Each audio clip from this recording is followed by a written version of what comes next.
The opinions and views expressed in the following program are those of the speakers and the host, and do not necessarily reflect those of Yoakley Scott Corporation and your sports network.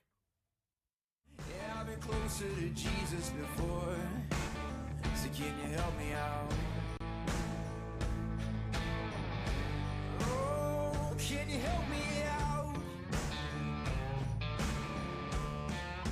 Am I on my own? Am I on my own? Or can you help me out? Am I on my own? Am I on my own? Or can you help me out? Can you help me out? I've been scared to look at my soul.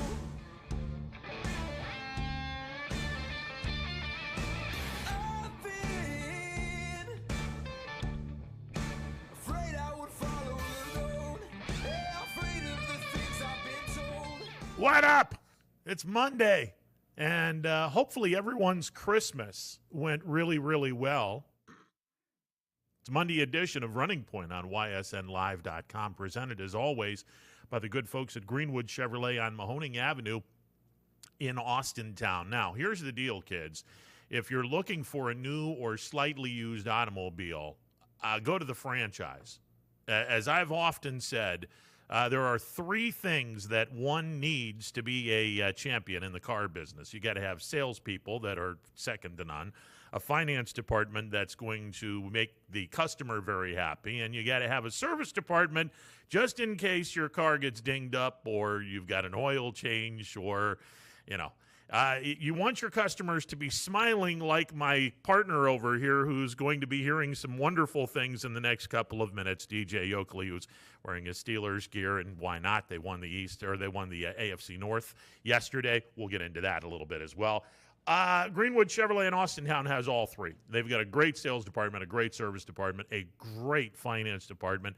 You're going to be happy with anything that you get, and most definitely have some fun with that. So many, many thanks to the folks at Greenwood Chevrolet on Mahoning Avenue in Austintown for being the sponsor of Running Point. All right, it is a Monday with you till 3 o'clock. Anthony's not here. He is busier than a one-legged man in a butt-kicking contest right now. He is, and we have an updated score. Marlington winning the first game, the 10 o'clock game at the South Range Holiday Tournament, brought to you by ysnlive.com.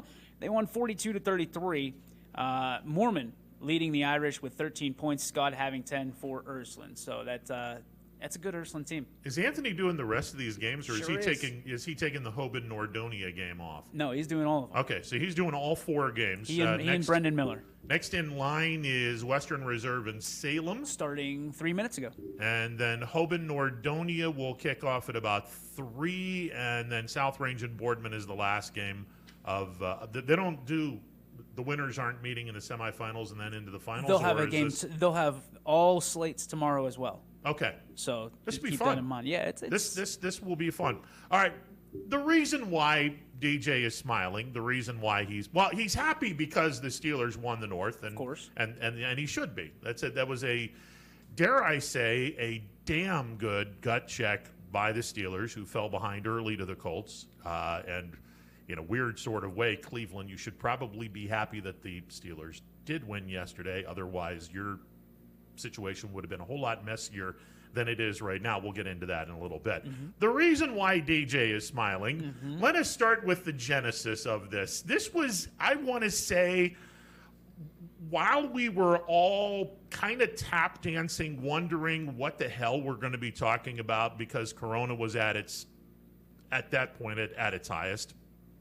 And we were talking about, Brady's going to Tampa Bay. This should be a fun year. And everyone was saying, well, Tampa Bay is going to go to the Super Bowl. And I'm like, they may not even make the playoffs. That was kind of like a hanging curveball to our esteemed catcher over there. And he said, line it up. Care to put a wager on that? And I thought to myself, the schedule was already out as far as who the Bucs were going to play. Now, let me stop and let everyone know, okay, in order for a team to make the playoffs, chances are you're going to have to win 10 games. Mm-hmm. You don't win 9 games and get into the wild card as in the NFC. I didn't think the NFC was going to be horrible, but I didn't think the NFC was going to be overly great. So 10 games was going to win the NFC wild card. You weren't going to win the division. New Orleans is that much better than anyone. So I figured, okay, well then their chances are they're going to have to pretty much destroy the non-playoff teams that you don't have, that you think that you're looking at on the schedule, and you're like, there's no way they're going to be a playoff team. So they're going to have to destroy most of those teams and hold their own against the teams that you think are playoff teams. So I'm thinking to myself from a percentage basis, okay, this yeah, it'll be close, but yeah, why not? Let's have some fun. So we put some shekels down. Mm-hmm. And at the beginning of the year, things were interesting. Mm-hmm. They got off to, after the New Orleans loss, they got off to a pretty decent start. Then they started hitting a wall.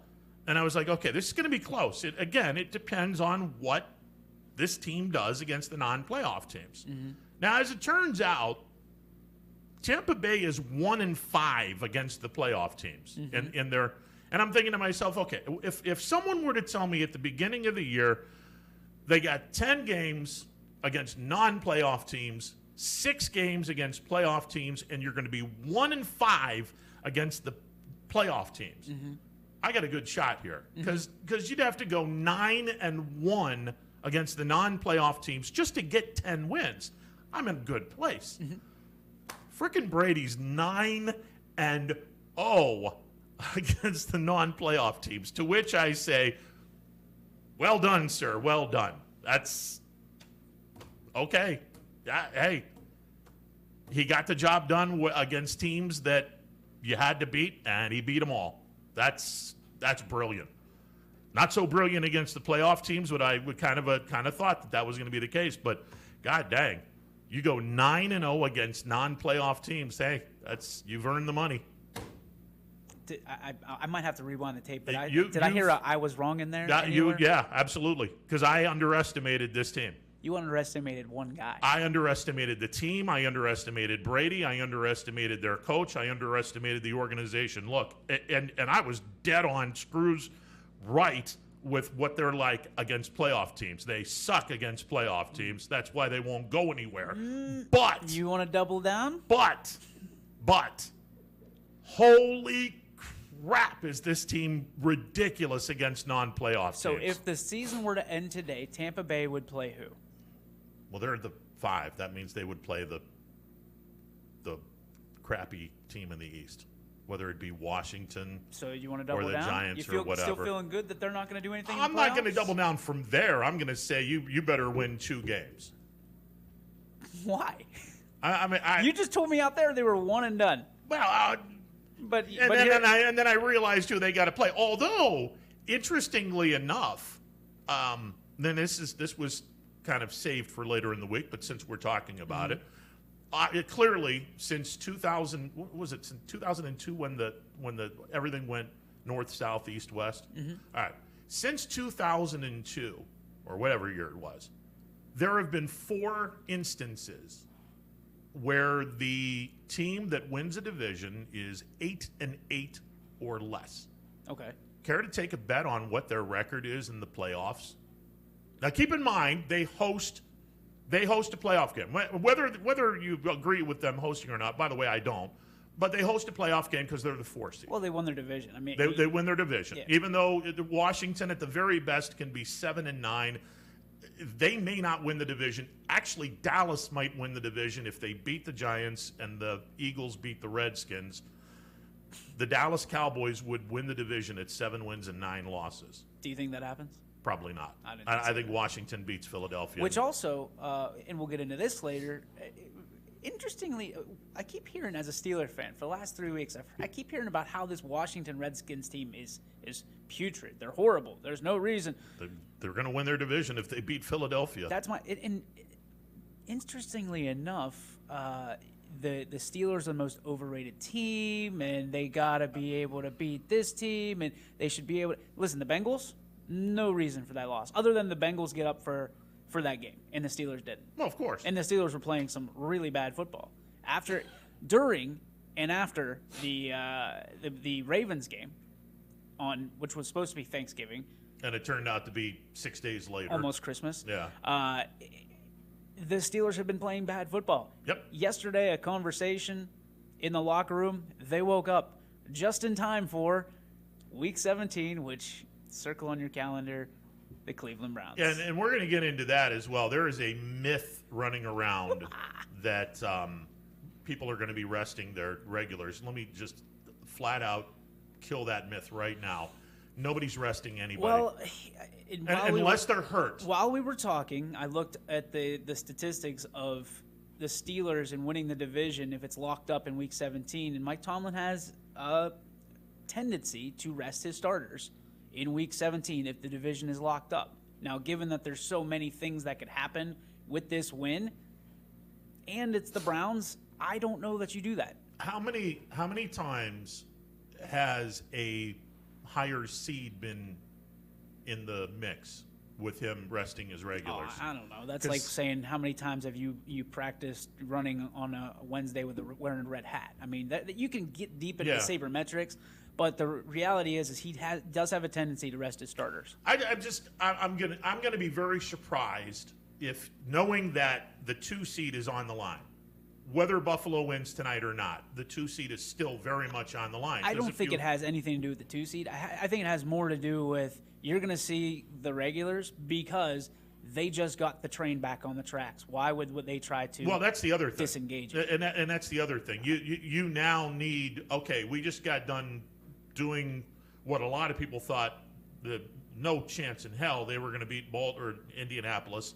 So why no chance in hell? Well, it's just the way they were playing, and Indianapolis had a lot to play for, and it just with a combination of a lot of things. A lot of folks didn't think they had a chance. Okay, the Steelers, bravo to them. They Great won job. 11 games prior to that. That's my biggest thing with anybody. And we'll talk about your conversation last week about the Steelers and the Browns, and it's a culture thing, right? So the Steelers, in their fan base, they expect to win every game. Every game. Sure. But if and somebody did ask me to write down what the Steelers' record's going to be at the end of the year, and I said 12-4. Does it matter where those 4 games are? No. Right? No, it does. It does in some capacity because you don't want to lose inside your division. You certainly don't want to lose you don't want to lose inside your conference. You certainly don't want to lose inside your division. But I will say this. When you have an 11-0 start, that's a pretty good lead. Right? That's a pretty good start for the season, and then you get 3 games in a row that you stink, right? And you were lucky to win one of them prior to, but 3 games in a row you stink. You're not playing well, and then do you think that team that won 11 games, whether they were ugly or pretty, whatever, you think they're just going to fall off the face of the earth? The collapse that you talked about with the 69 Rams, the collapse. Listen, they still have 7 at quarterback. At some point, they're going to figure things out. They got to wake up. And they did. And they did. And they did. Now the wonderful thing is, as you mentioned, we'll get to Rich in a little bit. He'll call back. Okay. When come Sunday, I'll be stunned. Again, barring any injuries. Come Sunday, I'm going to be stunned if the Steelers are resting anybody. Because they don't need, first of all, they don't need to. Second of all, you don't want, if it's all chalk, you don't want to play a divisional game anywhere but Pittsburgh. And by resting your regulars, you're essentially saying, all right, Buffalo, you've got the 2nd seed, and we'll go to your place if it's all chalk, assuming that one's out. Assuming 2 beats 7, 3 beats 6, 4 beats 5. Tomlin's going to look at this, and he's going to do what he usually does, and it's going to come out something like this. We're going to play we can control what we can control, and that's what we got to do. We got to win football games, and we got to put ourselves in the best situation to win football games. And if 7's in there and he's winning a football game, then everybody else can do what everybody else does. The standard is the standard.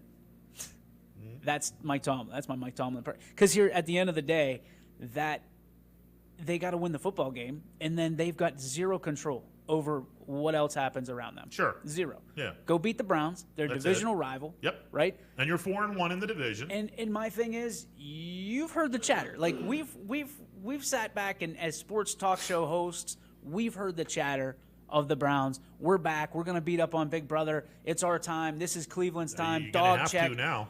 Guess what? Line them up. Now you're going to have to. Because a week ago this time, the Steelers fans weren't feeling too great about their chances. And here we are now. I'm not trying to be cocky. I'm not trying to be arrogant, but I know Steeler football. I know when it takes off. This is the time. The Browns may have peaked too early. You have an X next to Steelers, which signifies you're in the playoffs. Well, they've had an X for a few weeks. The biggest thing was now they've got that Y by their name, and they're divisional champs. Yeah. Now you got to figure out, okay, what are we doing here? The Browns, they got to beat the Steelers. If they don't beat the Steelers, then you have to hope Tennessee craps on themselves against Houston. Not going to happen. Or Baltimore craps on themselves against Cincinnati. Not going to happen. Or Indianapolis craps on themselves against Jacksonville. Not going to happen because Jacksonville has the first pick. Yeah, and they've already clinched the first pick. So go win. Yeah. Miami, if they lose, that doesn't mean anything because Miami and Cleveland would have the same record, but Miami has a better conference record than Cleveland does, so it doesn't even matter what Miami does. You couldn't catch them even if Miami lost because Miami has a far better conference record than the Browns do. So those are the only three ways. If you win, you're in. You lose, you better hope that one of three things happens. Cincinnati upsets Baltimore. Houston upsets Tennessee, which could very well happen. That Tennessee team looked god-awful against Green Bay, but it's freaking Green Bay. Yeah, it's the MVP. Rodgers is the MVP. Or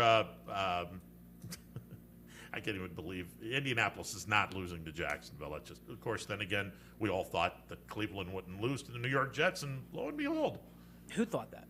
I think 99.99% of the people didn't think that the Browns would lose to the Jets, and it happened. I saw a lot of people win some money yesterday. Man, that was I had a mutual friend of ours was down in West Virginia, and I almost was half tempted to say,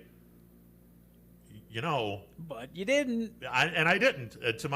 You're right. I didn't. And I was almost ready to say, you might want to put a couple of bucks on the Jets. But who'd you bet on yesterday? I picked the under. I picked the under. Okay. And the under was good. Okay. Probably one of only 3 or 4 legitimately good picks yesterday. That whole week was ridiculous for my picks, but neither here nor there. Look.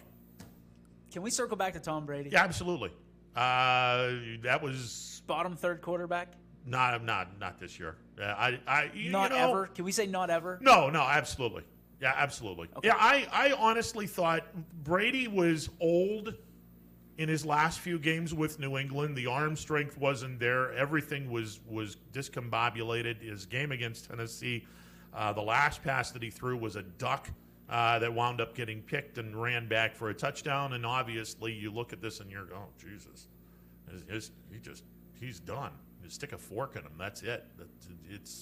He's not going to. I mean, he may win some games in Tampa, but he's not going to do anything. Well, lo and behold, he got bigger. He got stronger. And Brady.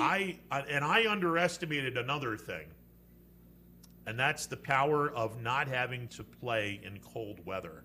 There it is. And I think that was the one that went right over here. The ball doesn't, and that's what people don't realize about the AFC North and the NFC North, and what the ball's not going to fly the way it did in August, the way it did in September. So when you see Roethlisberger chucking up these ducks, as people say, and he doesn't have the arm strength because he's washed up, like, he's been doing this for years, and people don't it's not that he doesn't have the arm strength. It's when you put the ball in the air and it's, what was it yesterday, 20 degrees, if we were lucky? Yeah. It was cold. Yeah, it was pretty cold. So when you throw those up in the air, they're not going to go. But when you realize that, hey, the same play that I've hated for 30 years, the halfback draw. and I could almost see the offensive coordinator, Fichtner, like, hey, he reminds me, remember the old George Bush on Saturday Night Live? Yeah. Like thinking, like, I don't trust a guy with my Hall of Fame quarterback that quotes, and this is a direct quote of him, a fart in a skillet. That's a direct quote of Randy Fichtner. So when you have a guy that goes, we can throw the ball 50 times a game and we can line it up in the power I, and you realize the defense goes, okay, they're in the power I, they're going to run the ball. And if they're in the spread, they're going to throw the ball. Yeah. So the safeties back off, and naturally you're playing in a zone coverage, which you're only going to get, 8 yards? Yep. And you can't run the ball right now because there's this one play that the Steelers have done really, really piss poor for the last 30 years of my life, my existence, and it's called the halfback draw. And they finally did it yesterday because they had spread out and James Conner in the backfield. And lo and behold, it went for 13 yards. Imagine that. Yeah. When you throw a little kink in the system and you try to set the defense off balance, you're still a pretty good football team. Not bad. Wait until you see the draw, because they're going to go to the drawing board and they're going to sit there and they're going to go, hey, that worked pretty well. We should do that. So when you look at teams that have been successful with the draw spreading out, there's one team that comes to mind, and he made a pretty good living doing it. He's sitting in Tampa right now with 34 touchdown passes and 11 interceptions. Yep. And the other guy who's been washed up is sitting in Pittsburgh, 33 touchdowns and 10 interceptions, very similar numbers. Yep. It's going to be a good postseason for Ben Roethlisberger. It'll be interesting. It'll be interesting. I can't wait to see the first round matchups, and we got a ways to go. I mean, obviously a lot of scoreboard watching and whatnot, but the first round matchups could be entertaining. I think the Bills have an honest to God problem tonight. I really do. I've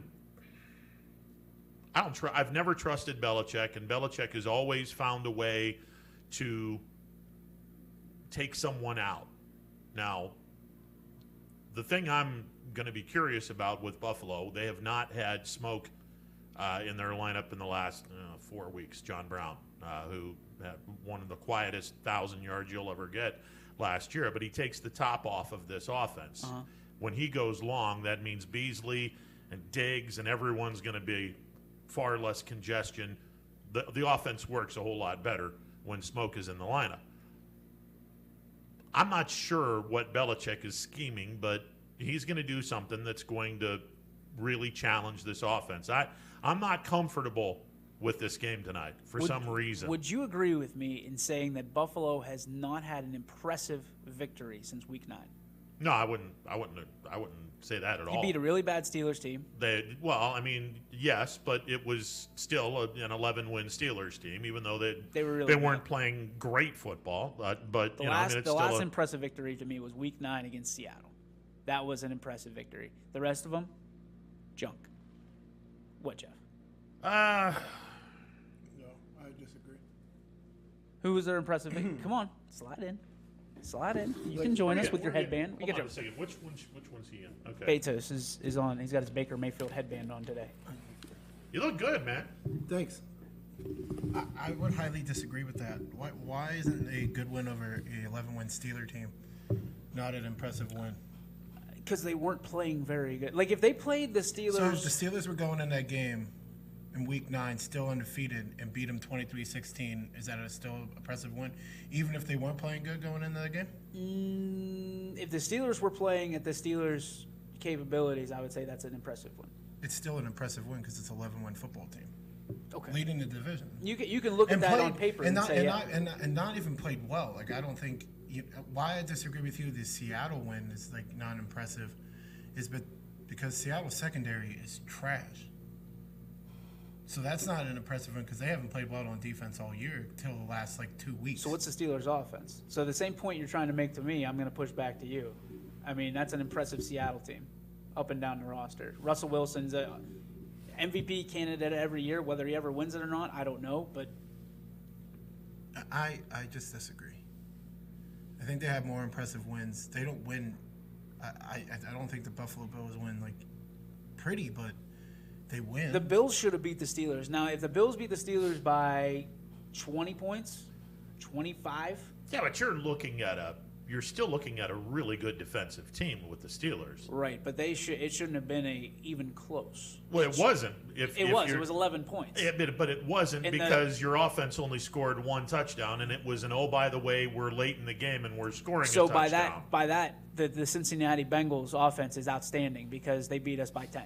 Is what you're saying? No, not at all. I'm just saying that it was a dominant 11-point win performance by the Bills because Pittsburgh didn't find the end zone but one time the entire game. You only had 220 some odd yards of total offense. Listen, the Steelers stunk for 4 weeks, and it started with Baltimore, right? It started with that win because they were off. They were a tired football team. I don't know what happened yesterday at halftime. Whether they took their Michael's Magic Juice or whatever they did from Space Jam. But, dude, I'll tell you what, they turned it on. And you look at this and you go, that was a different football team. It was a completely different football team, a team that should have been doing it for the last month, but they still are a tired football team. Yeah. They don't really have a bye week this year. Yeah. You don't think the Steelers take this week 17 as having a bye? Not even really, I won't even call it a bye week in week 4 because they didn't get it until Friday. So right. You're really pretty much in the building at that point the whole week. You don't think Tomlin's going to look at that and be like, we just literally played a ton of football for the last all many weeks, and not be like, okay, if Buffalo wins tonight, there's nothing for the Steelers to play for in week 17. They can't get the 2 seed, and they don't move up if they beat the Browns. No, they can get the 2 seed still. How? If Buffalo wins tonight, they're tied. So if Pittsburgh beats Cleveland, Miami beats Buffalo, Steelers are the 2 seed. And I like Miami in that game. Miami's going to be playing desperate. So this will be fun. By the way, let me just throw this out. Sure. Like Pittsburgh, Buffalo had to play 3 games in 12 days.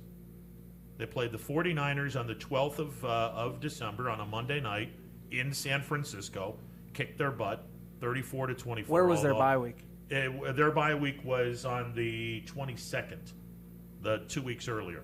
Okay, so they got a bye week. So they had a bye week. They played 3 games in 12 days. They beat the 49ers in San Francisco, went across the country in 6 days, beat the Steelers by 11, went back across the country to Denver, and beat the Broncos by 29 points. Okay, so you beat 3 bad teams at that point. 3 bad teams. And I'm not saying anything because 12 days. Washington's not great, and Pittsburgh should have won that football game. They should have won the Cincinnati game, so you go 2-1, but they didn't. And I'm not saying that Pittsburgh's going to win the Super Bowl because the odds are right now they're not. But they're dangerous. They're real dangerous. They'll be a fun team to watch. I mean, you said it yourself. You put them against the Chiefs. They'll be a fun team to watch. Could be interesting. Here's another team that isn't playing well at all. Even though they're winning, they're not playing that. I said that weeks ago, and people were looking at me like I was cross-eyed. Yeah, they're not looking all that great. They almost lost yesterday. Exactly. If there's one team that's actually playing better than anyone in the AFC, and it's scary to say this, it's the Bills. Now, are they going to continue playing this? Are they going to continue playing this way? I don't know. Would you stop with this Bills stuff? Look, at the end of the day, let's preface this. They should be on. They're a Hail Murray from being an 8-game winning streak right now. But it happened. Our DBs are short. But they aren't. Our DBs are short. What can I tell you? We are 3 linebackers away from being undefeated. But I'm just saying we're not. They're playing really, really good football right now. The Cleveland Browns are 4 wide receivers away from beating the Jets. Well, it happens. But they're not. It happens. Which brings me to the next point. Yeah. Ladies and gentlemen, run back the tape from last week this time. Mr. Potesta. Yep. Chest puffed out. The Browns are legit. They are. The Browns are legit. They are. No, they are not. They are not. They're not legit. They have to have another good year like this next year. And then you have to firm up the defense on the back end a little bit. How about you run the ball? How many? What did I have to hear about? 2 offensive linemen, 4 wide receivers, 2 offensive linemen. The whole linebacker corps was out. If this was the Ravens, this is what made me mad. And I'm not even a Browns fan. I'm a Lions fan, and they stink. Okay. So, if this was the Ravens or Tennessee, they would have pushed this game until Tuesday, right? Right. Well, you can't Monday say or that. Tuesday. You can't say that because the NFL, I feel like, learned their lesson when they did that. Because I feel like they got to put what people aren't talking about. The reason they won't do that ever again is because it cost the NFL a ton of money. Yeah.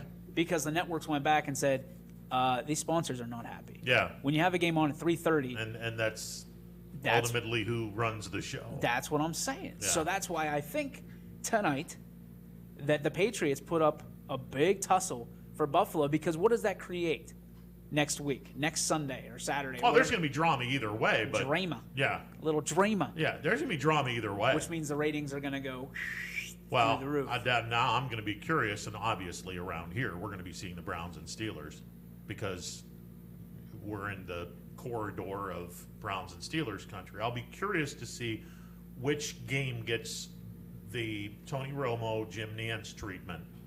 Because I don't think it's going to be Pittsburgh, Cleveland. I think it's going to be Buffalo, Miami. I think that's what he said yesterday during the game. Now, naturally, the game wasn't on yesterday anywhere here in Youngstown. I had to find the. I watched it. Where? On what channel? Well, it was the cable company that we have that has the Pittsburgh channel. So Right. I got from the Pittsburgh. We don't have. Well, I have YouTube TV, so Okay. we get everything local. But I was able to find it online, along with many other games, which I love now because watching it for free. Yeah. Not even illegal. No, I know. It's our same mutual friend has the setup. And Thorny. I'm like, how the hell are you? Okay, hey. God I love bless. it. I thought it was good great. times. But I gotta, every time I see or hear, I should mention Nance and Romo on a Steeler game, I sit there and I go, oh, this is not going to go well. I love Tony Romo. I think he's a fantastic announcer. He's one of the best. There's no two ways about it. I do not like Jim Nance announcing football. There's something Really? about I don't like it. I don't like Really? it. I don't like it. Interesting. Golf all day long. Well, he's tremendous at golf. Yeah. Basketball all day long. Fantastic basketball announcer. Football. I think that's his weak link. Let me ask you, because he said something pretty telling yesterday, which kind of made me wonder. Was it just me, or did he say when he told Romo you're probably going to be going to Buffalo, Miami? Well, wait a second. What's this your stuff? What, you're planning on not doing a game this coming week? I don't know. I did hear that, but I just He's done anticipated that. he was just going to say, like saying, you're going to go. Yeah. Like, they're together. Yeah. They're a broadcast team. Yeah. You'll see them both in Miami and Buffalo. Yeah. Interesting. But anyway, it should be fun. It'll be a lot of drama. Win or lose, it'll be a lot of drama because the 2 seed's going to be up for grabs. Can we get the Browns are not legit? No, they're absolutely still legit. I mean, at least in terms of them being a solid team, they're absolutely legit. This was a speed bump that was COVID related, and that's the only reason why they lost to the Jets. You had the entire wide receiving core gone. You had 2 practice squad players that had to come in and play. I will sit back and, even though a lot of Browns fans don't want to bag on the play calling and whatnot, I'm going to. It's inexcusable for your quarterback to throw the ball 52 times to a bunch of guys that wouldn't be playing this game had it not been for COVID. Now, having said that, you do have to throw the ball because clearly the Jets were like, okay, you guys don't have any receivers. Here's 10 in the box. Beat us throwing the ball because you're not going to be able to run against us because we got 10 in the box and the numbers just say otherwise. My biggest beef would be the 4th down play toward the end of the game. Browns are ready to go in for the tying touchdown and have overtime. It's 4th and 1. And Mayfield keeps it himself. Well, Mayfield, when he does that, is a fumbling machine. He's fumbled the ball a ton of times. My biggest beef with that was you have the best running back not named Henry.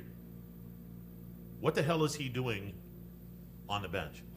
Why isn't he even in the backfield? You've got Hunt at the running back position, Which is nobody to sneeze at. Instead of Chubb. I mean, Chubb is Listen, ridiculously talented. you said last week that Nick Chubb was on the same level as Jim Brown. In terms of his yards per carry, he has a bigger yards per carry at his time period than Jim Brown does.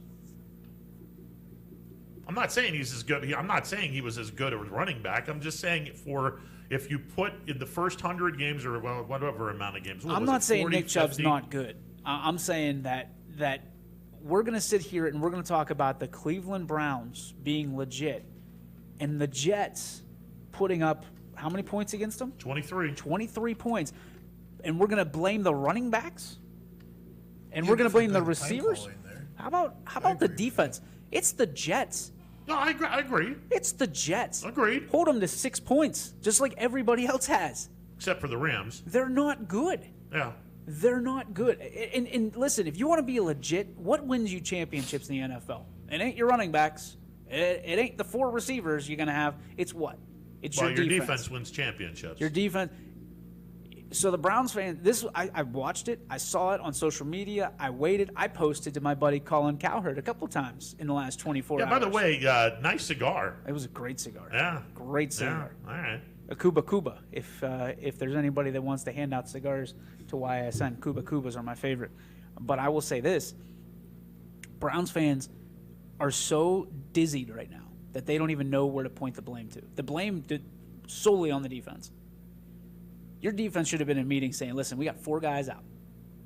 Those are the guys. They should have got it done. We got to get it done. Because if we've got any chance to get into the playoffs on our own, it's going to start with us. And I saw the greatest lineman the Browns have, and this guy, I keep hearing all these great things. You got smoked like a pancake against, a left tackle for the Jets? Stinks. Like wasn't even close, and they were running by him like he was a road cone, and that's what it was. Like, Myles Garrett, you're supposed to be the face of the franchise other than Baker Mayfield. You're up for and all I hear about now the last 3 games is, oh, it's because of COVID. He's really sick, and then get him out of there. Then get him out. I sat back and said that he had to sit in the Jets game because just get him strong for the Steelers game. Of course, I was one of the 99.99% of the people that thought, okay, this is no big deal, no problem. Just sit him. By the way, 99.99 is not the number. The people that thought that the Jets were not going to win that game. There was a lot of action whenever it was announced. When you saw all these receivers, like, oh, you're not going to have Higgins. Oh, you're not going to have Landry. Oh, you're not going to do this. Not going to have that. Okay. Which now things get interesting. Why would you let 4 receivers, your top 4 receivers, in a hot tub together, and say in the COVID era that we live in? That's still like I don't understand. Like, what are you doing? Yeah. What are you doing? I don't understand any of that. But Browns fans, not the Browns in general, but Browns fans sitting there and mocking Steeler fans and the Steelers for the last 3 weeks. Listen, I know how this story ends, and that's why I didn't say a whole hell of a lot the last month, because your money is going to write checks your ass can't cash. And guess what? They might win this weekend. That's fantastic. Good for them. They win, they get in the playoffs, and then we'll see what happens. And then I can't wait to see him at Heinz Field. Well, that's the other thing. I don't know if they play Pittsburgh in round if they're 1. that good. No, I don't care if they play round 1, but if the Steelers are good, and I think they are, and they're on track. They're getting on track. I want to see round 3, baby, because I want to see it best against best with something on the line. And if we don't see it this Sunday at 1 o'clock, then I certainly want to see it in the next few weeks following after. But I got to be honest, Ron. I said this last week, and I'll say it again. If the Browns get in the playoffs, they are a matchup problem for the Chiefs. They are a matchup problem for the Bills. How? Well, they could be a matchup problem for the Bills on their offense, but only if Buffalo is unable to stop or contain the dynamic duo of Chubb and Hunt. If Chubb and Hunt go off, Cleveland has a reasonably good chance. Where's Buffalo in the ranking of stopping the run. Well, at the beginning of the year, they were horrible at it. As of late, they've done a much better job of it. So Okay, so you've played the Steelers, you'll play Patriots tonight, which Yeah. they don't have a run game really. Miami kind of sort of does on Sunday, and that'll be interesting to see what happens there. But you haven't really had great running games to look at. The Browns really give matchup problems to the Bills. They could. In one aspect, they can. They have no matchup problems whatsoever when it comes to throwing the ball because the Bills secondary is pretty solid. Yeah, except for Kyler Murray. So remember, Again, one play. That's one play that could cost you, and one play that singles you out. And it's a 1,000,000 to 1 shot that it ever happens again, and that's fine. It's wonderful. Except 1,000,000 to 1? 1,000,000 to 1. Except for the fact that, the Bills or the Browns also have to play defense against a very dynamic offense that a lot of teams dynamic offense that can only put 20. What was it on the Steelers? A lot of teams are going to have problems with this offense. Oh my gosh. Yeah. I don't think. Okay. You have no running game. You're in the same boat as the Steelers. Outside of your quarterback running the football, that's it. Yeah, I'll give you that. Singletary and Moss are. They stink. Yeah. I wouldn't trade them to the Steelers, and I would put Jeff in pads right now and let him run. Don't do that. I wouldn't. I say that I would, but Jeff, I love you, but I would never do that. You're absolutely crazy if you think the Browns have any chance of beating the Kansas City Chiefs. Oh, I'm not crazy. Really? How bad the Chiefs have been playing? Okay. Correct. I just want to throw this out there because I don't know if you have fully understand. They played bad. Okay. Correct. I mean, real bad. Correct. And have done what? They just flipped the switch. They played bad against Houston, flipped the switch, scored 54 points. Played bad against Tennessee last year, flipped the switch, won the Super Bowl. And that's all good. Did the same thing against San Francisco, flipped the switch. Nobody can compete with that offense. That's great. Their defense is average, but in the second half, statistically, stats-wise, they're a better second half defense than the first half of the season all year, every single time. This Kansas City team is the best team. This is why they won. They're not even the best team in the NFL right now. Yes. No. The Green Bay Packers are the best team in the NFL. Green Bay can't stop the run. Who did they play last night? Tennessee. And who's the best running back in football? Kareem Hunt. Wait.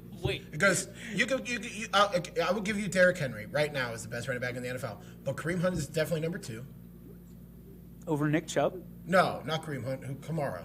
My fault. Yeah. Alvin Kamara is number 1. Okay. Derrick Henry's 2. Nick Chubb is 3. Henry did get over 4 yards a carry last night. And what did he end with? 98 on 23 carries. Okay. That's 4.3 yards a carry. That's not bad. Don't forget that San Francisco ran the ball a ton of times against them. I watched and highlights. Jimmy G threw 10 times against the Green Bay Packers. If you talk to any true Packers fan, they will say to you that they are nervous about the fact that it's not their offense. It is not their offense. This sounds really familiar. Not their offense. It's that defensive stopping the run. This and be sounds able familiar. to keep them in the game. The Atlanta Falcons almost beat the Chiefs yesterday. Yeah. Okay. Did the Chiefs lose? No. Okay, there you go. No, You can almost beat me in horseshoes, hand grenades, and everything, and that's fine. You'll almost beat you. I could almost beat you playing basketball. You could probably beat me there. I'm gonna be like, well, I almost won. That doesn't mean anything. Here's almost doesn't mean Jeff, crap. you're missing it. That switch that you talked about. Yeah, they can flip it anytime. Until it's broken. Not broken. Until Because they it got doesn't. the best quarterback in the game that has a cannon for an arm and plays in Kansas City, has the fastest wide receiver in the game called the Cheetah, and has the best tight end in all of football now. Agreed. In Kelsey, and I don't know, Lev Bell in the backfield, Lashady McCoy back there, pretty good running backs, a really legit offensive line. Shady McCoy is not an elite running back. And Well, he's good. Well, he's not even in Kansas City anymore. I was going to say, He's not? no, Yeah. Well, Madden lied to me today. Madden? Madden. He was on Madden. So, like, you to tell me that the Browns have, that's a team that Kansas City should be worried about? If the Browns get in, that's a team oh, God, we're really afraid about the Browns? Well, I'm going to kind of side with DJ on this in this aspect. Kansas City doesn't do a very good job of stopping the run. And if you want to make sure that offense doesn't beat you, you keep that offense on the sideline. But And you've how do you seen keep it on the sideline is by having long, sustaining drives. Browns can do long, sustaining drives. Problem is, Browns don't do touchdowns when they get in the red zone. They settle for field goals, and that would probably be the reason why they don't beat the Chiefs, but they would scare the hell out of them. But I also think that there's another team that, if they make the playoffs, give the Chiefs a big-time problem. The Baltimore Ravens. Yeah. Yeah. Yeah. What is their Baltimore's record against Kansas City? Do you know? I don't. They haven't won. Because Baltimore does it consistently. Like last year, they got to the playoffs, was awesome running the football, and what did they do against Tennessee? Threw it 56 times. I'm telling you. For what reason? I'm telling you that if Kansas City plays Baltimore right now, the line will be 10.5 will be Kansas City. not a chance. Oh, yeah. Not a chance. Oh, yeah. Kansas City was 14.5 yesterday. It's 6 or under. 11. It's 6 or under. Nah. Baltimore's Then got here, healthy on defense. Here, right now, Uh-huh. because I'm good at this. On camera? You want to do this on camera? Oh yeah. So Okay. what's the spread you want for Kansas City and Baltimore? Well, I'm not going to make that spread up. I'm not Well, Vegas. no, you make the spread up. You're good at making No, the I'm not spreads up. bringing the spread up. You said it was 10, 10.5? I'll probably open it up at 10.5. Okay. What do you want? What's a spread that you want? $50? Because I just recently acquired $50. He just recently acquired $50. So I won't bet the spread. I won't No. take the spread. I just bet straight up that Kansas City beats them. No, we're betting the spread because that's what we do. Not happening. Come on. Let's wait for that. To Come on, even Baker. happen. Let's wait that for even happen. No. Well, let's put it now. So whenever it does happen, that we've got a bet in place. No. I kind of like the money line idea. That's all I'm saying. You're just crazy to think the Browns have any legit chance of beating. No, I'm not crazy. I'm not crazy. Yeah, you are. No, that I'm not offense crazy. can't keep up. There's- you got to keep up. And Name no the elite- offense in the NFL, There's an elite- except maybe the Green Bay Packers, can keep up with the Chiefs. If you can keep up with the Chiefs. The Ravens will beat the Chiefs. No. The Packers will beat the Chiefs. No. The Browns will contend with the Chiefs. Straight up. Isn't it like 25 straight games Kansas City has won? Or That's something like that? fantastic. But you know what records are made to do? Keep going because they're the best team and they paid everybody already? So are you trying to say right now that the Chiefs are going to win the Super Bowl? That Yes. should be an easy yes. Yeah, because yeah. Right now, I'm going to say they're probably the best See team. now, in now the I'm going to kind of jump in here, and I kind of sense a nice little bet that's about to happen here because I think that this is something that could be very entertaining because let's be honest, that $50 that you've recently come into is something that I'd kind of like to.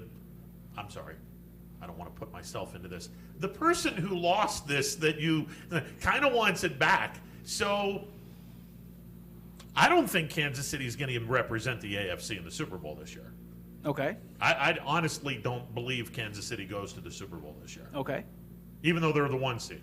So you I take don't think they go Kansas to the City Super Bowl. and you take the field. I'm not locking that bet in.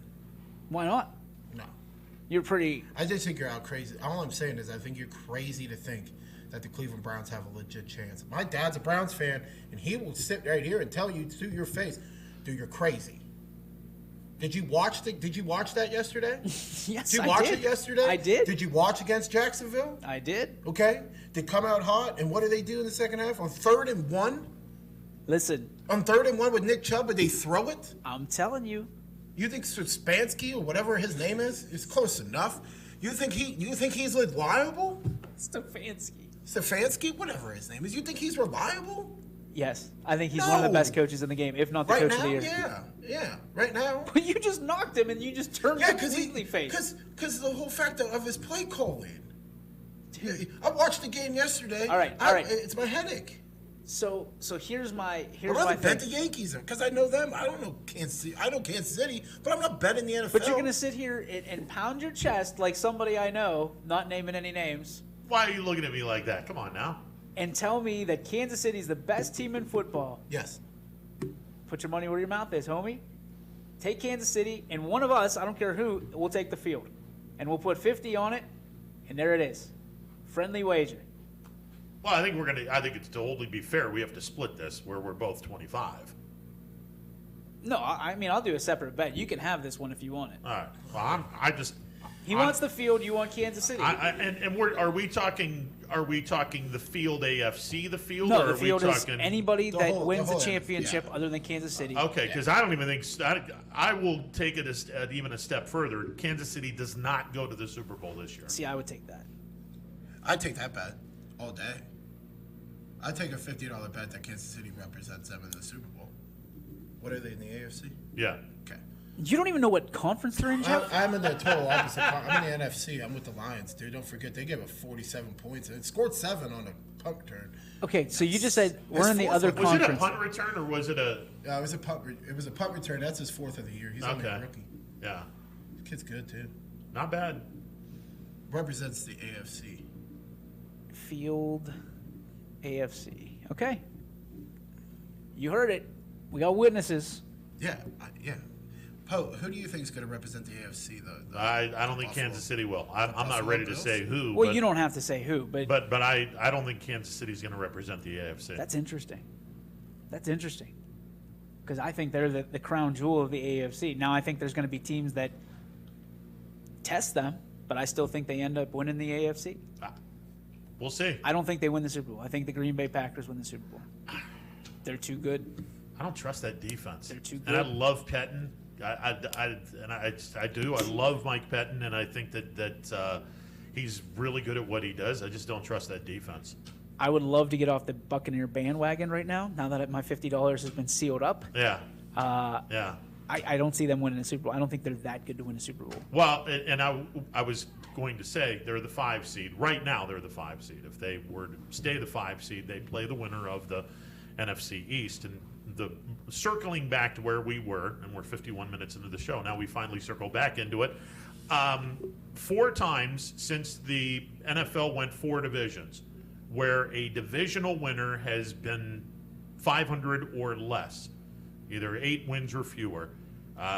4 times that team has gone to the playoffs as the 4 seed, and 4 times that 4 seed has knocked off the 5 seed in the first round of the playoffs. Don't know if it would happen this time around. Obviously, if it's Washington, Dallas, the Giants, Philadelphia is the only team right now that doesn't have a chance. One of those 3 teams will play the 5 seed, and right now, as it stands, Tampa Bay is the 5 seed. I don't know if that's going to remain. That's the seeding. They're in. It's just we don't know where they're going to be. They could be 5, they could be 6, they could be 7. We're not sure where Tampa Bay is. I want to see. At this point next week, we'll have the playoff matchups. I want to see who winds up playing the NFC East before I throw out whether or not that's going to be 5 for 5. But I find it interesting that 4 times the sub 500 or 500 divisional winner has won their first round playoff. Well, you can get better odds right now not knowing who that other team is. Well, sure, but you also would be like, okay, well, do they match up well against them or not? So, I'm just saying, if you're playing the odds, the Yeah. odds are right now in your favor. of course. Now, the only problem with this is, do you go with the guy that loves going to strip clubs and spread COVID, or do you go with the comeback player of the century? They have really good At lemon quarterback. pepper chicken, that's what I heard. dude. I'm so tired of hearing about this. I'm happy for him. It's fantastic.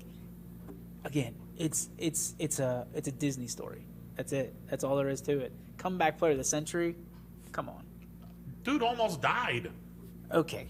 Yes. Fine. Rename the comeback player after him, though. The award after that. Alex Smith Award. You can name him that. I give him that. You're gonna give him the Alex Smith Comeback Player of the Year. Yeah. You're gonna give him the actual award. No, title? we're just renaming like the Lombardi. award after him. Like, that's what the NFL should do, because that is unbelievable what he came back from. No, it's great. It's a great Disney story, but I'm so tired. Like, the team, the Redskins are not good. So he came back to win how many games? Because didn't he just miss a couple games? Yeah, calf injury. Yeah, he hasn't been the starting quarterback very That's what much I'm that saying. year, Like, He won so. 4 games, though. He was 4-1. He's a better quarterback than Haskins. I have no idea why Haskins is in that lineup. He's a typical Ohio State quarterback that sucks in the NFL because that's what they do. Agree. It's It's kind of like like USC, it's kind of too. like Notre Dame quarterbacks. Yeah, They it's suck like in the USC. NFL. Yeah, it's like USC quarterbacks, too. And unfortunately, you're right on that. Ouch. Although I would still take Dwayne Haskins for a couple years under Roethlisberger to see what he's got, because he was pretty doggone good out of the college football ranks. Oh, he was. There's no two ways about it. It's just, unfortunately, just is what it is. I mean, it's, Broad brush right there, Mr. Podesta. I'm just saying, Broad I've brush. yet to see a quarterback come out of Ohio State University that has had a acceptable or decent NFL career. And the only guy that probably would have bucked that trend and broken the odds, pun intended, Art Schlichter. Except Art cared a little too much about the numbers than he did quarterbacking, and hence the reason why he never went to the NFL. Ugh. So there you go. Kind of the same thing with unfortunately, with Notre Dame. Brady Quinn was supposed to be the next coming, and well, we know what happened. Brady's a hell of an analyst for Fox Sports Radio, but not so much as a quarterback. He's terrible on TV. Did you just say he's good looking? Yeah, dude, you've seen Brady Quinn, dude? He's a good looking dude. I'm not saying it. People are saying it. I'm not saying it. You just said it. Yeah, I know. but That's a I'm just direct saying what quote for people Jeff say. Bezos now. No, it's a direct quote from Pat McAfee, because that is a good looking dude right there. Oh, gosh. He had one too many chair shots when he went into the ring. Yeah, we need a break because Yeah. Jeff's hitting on dudes over here. I'm not hitting on him. No, it was a blanket statement. Yeah, he does I'm like sure this. he'd love to be in a blanket with Brady Quinn as well. Oh, No, wow.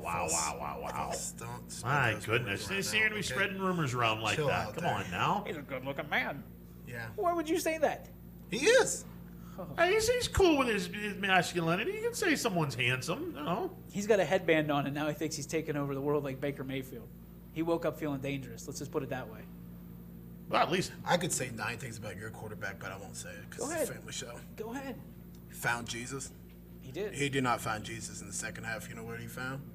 Nice little bathroom and a laptop. Let's just leave it at that. Jeff Bezos, ladies and gentlemen.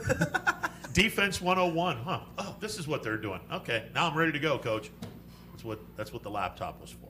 Yeah, thanks, Ron. Yeah. Appreciate I'm you. just throwing that out there. Appreciate you. Just throwing that out there. All right, Ballish is coming up. I don't know how the hell he's going to be able to top what we've just done the last 55 minutes, but somehow we're going to. Ballish will come up. We've got the holiday tournament going on. Anthony Hardwig letting everyone know Marlington has defeated Ursuline 42-33. Western Reserve in Salem is going on as we speak. Hopefully we'll get an update there. A couple of games tonight, by the way. Oh, yeah. Breaking news. Yes. Dwayne Haskins out in Washington right now, Salem's according up. to Yahoo Sports. And that doesn't surprise me because there were a lot of people that weren't too thrilled with what he did the last few weeks. My boy Chris Sigler out there saying that he would, without a doubt, trade in a 6th-round pick. Don't need it anymore. Let's go get him. Let's go get him. Salem's up 19-15 at half. Salem up on Western Reserve 19-15 That's at half. a good Salem team. Well, they play solid good Western defense, Reserve team, and that's a too. really good Western Reserve team. That'd be a good game. That's a solid. Turn it on. That's a YSN solid Live. matchup. Absolutely. I wouldn't mind that. It's just listen to me, listen to them, listen to me, listen to Anthony. That's good stuff. It's going back. Absolutely. All right, Ballish is coming up next. Thank you very much, fellas. Thank you, guys. I've given enough credit to Brady, so yeah, that's. We still didn't talk about the credit to the Steelers, so No, hey, They don't listen, need credit. they do. They absolutely do. That was a hell of a job by the Steelers. Roethlisberger not washed up. Nope. The dirt may have been a little premature on the Steelers. Definitely premature on the Tampa Bay Bucks. All right, we'll take a timeout. Ballish is coming up in a bit. Stick around. 21 News. Let's get right to our top story tonight. More experienced reporters A new Wilmington restaurant. GM Lordstown. telling more local stories We'll look at Baby boy is recovering from a broken. around our Good valley afternoon. We are here in Youngstown, right up. because you expect Important for everyone. No place like home.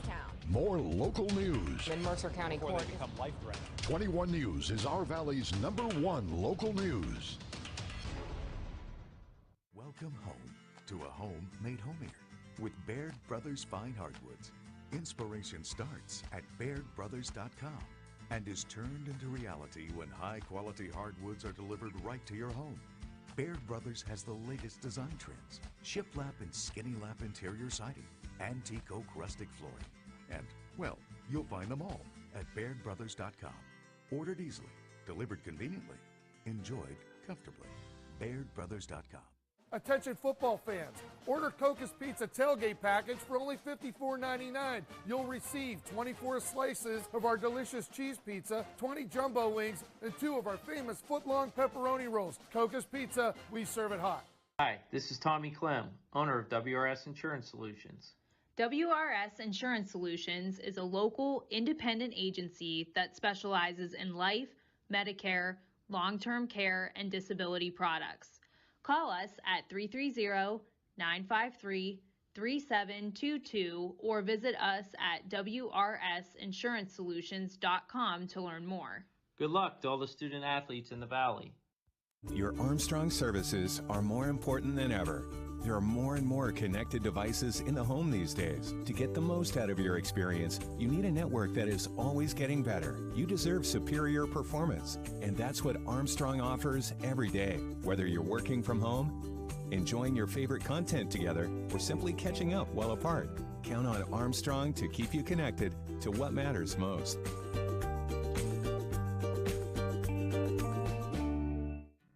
To Greenwood Chevrolet because I was really interested in looking at the tracks. Because I wanted my dream truck. Because I've been going there for 20 years. I think whenever we go there, whatever car we're looking for, they have tremendous inventory. If you're looking for people who care about you, Greenwood is the place to go. You know, it's like family there. The girls know me in service. It's Miss Kim in the Tahoe. I'm really happy that I went to Greenwood Chevrolet. Because they really went the extra mile for me. Now we're going the extra mile for you, only at Greenwood Chevrolet. For heating, cooling, and indoor air quality, the Mahoning Valley trusts MP Vivo Heating and Air Conditioning, offering worry-free repair, service, and installation. Call MP Vivo today for a free estimate. MP Vivo Heating and Air Conditioning. We're your energy-efficient experts. Welcome back to a Monday edition of Running Point, presented by Greenwood Chevrolet on Mahoning Avenue in Austintown. Joining me, as he does every Monday at this point, from TV21 Sports Director Dana Balish on the MP Vivo Heating and Air Conditioning Hotline. Dana, how are you today, sir? Doing well, Ron. Yourself? Doing well. All right, so another couple of teams have, high school football teams, I should say, have filled in their job search as far as football coaches are concerned. I understand that Liberty is getting set to name their new head football coach. Yeah, I talked to the superintendent this morning. Actually, heard over the weekend, Ron, that Joe Simon will be the next head coach of the Liberty Leopards, pending school board approval on January the 11th. All right, Joe Simon has been an assistant at my alma mater, as well as Liberty and Warren Harding. So with Bill Boren now over at Matthews, Dana, how many jobs are available in terms of head football coaching jobs in our area? Well, there were 1, 2, 3, 4, 5, 6, 7. There were 7 that were open, Ron, and 3 have been filled per se. Bill Boren, back on December the 16th, was approved at Matthews. Mark Ason was approved last week for the East job, and Joe Simon will be approved on January the 11th. So that leaves Valley Christian, that leaves Champion, Boardman, and Poland. And from my understanding, Valley Christian is very, very close. Boardman is in the process. I understand better than 30 applicants for that job. Going to interview about 14 or 15. And Poland will not begin the process until after the new year. Dana Balish, TV21 Sports Director, joining me on the MP Vivo Heating and Air Conditioning Hotline. Over the weekend, YSU was up in Cleveland taking on the Cleveland State Vikings. The men are the only team that are in action. The women will not be in action until this weekend. They'll be at Beagley along with the YSU men. Doubleheader basketball on New Year's Day, as well as the 2nd of January, which would be Friday and Saturday. Dana, the Penguins losing 2 times to Cleveland State, and as much as we sit back and say that, Youngstown State was this wonderful story coming into this season, 4 games into conference play, Cleveland State is 4-0 in the Horizon League. This is a pretty good Vikings team. Well, I think also you have to remember, Ron, it's almost like Scrappy and Jade with the Scrappers. when they were boyfriend and girlfriend back when the Scrappers started. YSU was without Darius Quisenberry for the weekend. Sure. Had a bum.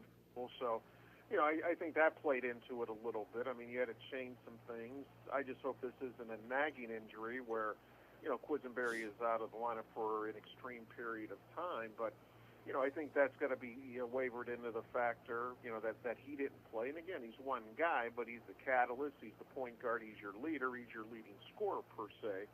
And when you don't have him, that's going to hurt. And I think the Browns proved that yesterday. When you don't have some of your playmakers, it's going to hurt you. So, that's not an excuse, but I think you have to look at that. I mean, Cleveland State beat, Fort Wayne.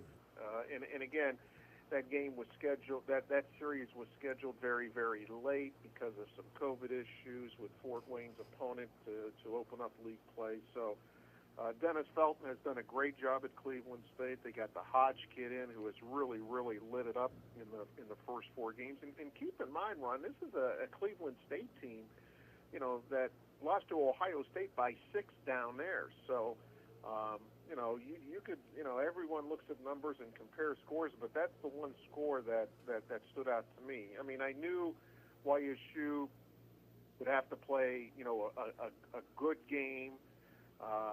Without Quisenberry, I think they had to play a great game, and they didn't play a great game. No. Now, I liked what Alex Vargo did yesterday, 14 points, 6 rebounds, and the freshman has an abundance of potential, and certainly Shamar Rattan Mays getting 11 points, and he's going to do a really nice job and has done a really nice job running the points when Quisenberry's not on the floor. But, yeah, obviously you missed the catalyst, and it was abundantly apparent that the Penguins' offense was out of sync for most of the weekend because of Quisenberry's absence. Well, and again, I think when you got to put freshmen into, a role like that, either adrenaline's going to take over and you're going to play lights out, or there's going to be nerves and you're going to make some mistakes. And again, I think they played well in that type of situation. I mean, you're looking, you're looking to replace, a guy who's averaging double digits, and Vargo still has some growing up to do. He still has some learning to do. But again, I think he was one of those young guys who made the start Saturday and Sunday that, stepped into that role, delivered. This is all new to him. This is the first rodeo with him. So, and with the other freshmen, hey, so I just think, you have to be patient. And Ron, there was some, and again, I think Coach Calhoun brings up a valid point. The league has really treated Youngstown State, in my opinion, terrible when it comes to scheduling. I mean, your first 8 this year are on the road, or for your first 8 of 10 are on the road. I've said it before. I think YSU is kind of like the stepchild in this league. Even when Coach Slocum was here, they kind of, would schedule, and I think, there has to be something done with that. Now, everyone can complain what they want, but I think, from an administration standpoint, someone has to step up and say, okay, you did this to us in 2010, you did this in 2019, 18, 17. I mean, come on, can we fix this down the road? The league threw YSU a bone last week when they were on national television against Northern Kentucky. But again, I've said it a long time. I think YSU is the stepchild in the Horizon League, and I certainly think they're the stepchild in the Missouri Valley Conference. Well, certainly with the format that they have now, where you're going to be playing the same team back-to-back nights, if you lose 2 games in a row, like YSU did against Cleveland State, you now have to find a team that you're going to be able to beat 2 times in a row. Green Bay comes into town Friday and Saturday. Green Bay's not a very good basketball team. And obviously, Youngstown State, the first home game that they have, hopefully they're going to be able to go 2 in a row against Green Bay and get the record back to 3 wins and 3 losses. Because when you lose 2 in a row, you got to make that up as quickly as possible. Otherwise, you're just going to continue to fall into the abyss. Well, and again, Ron, if you look at the first 5 series that YSU plays, which will take take everybody through mid-January. They open up in Northern Kentucky, okay? Northern Kentucky went to the NCAA tournament.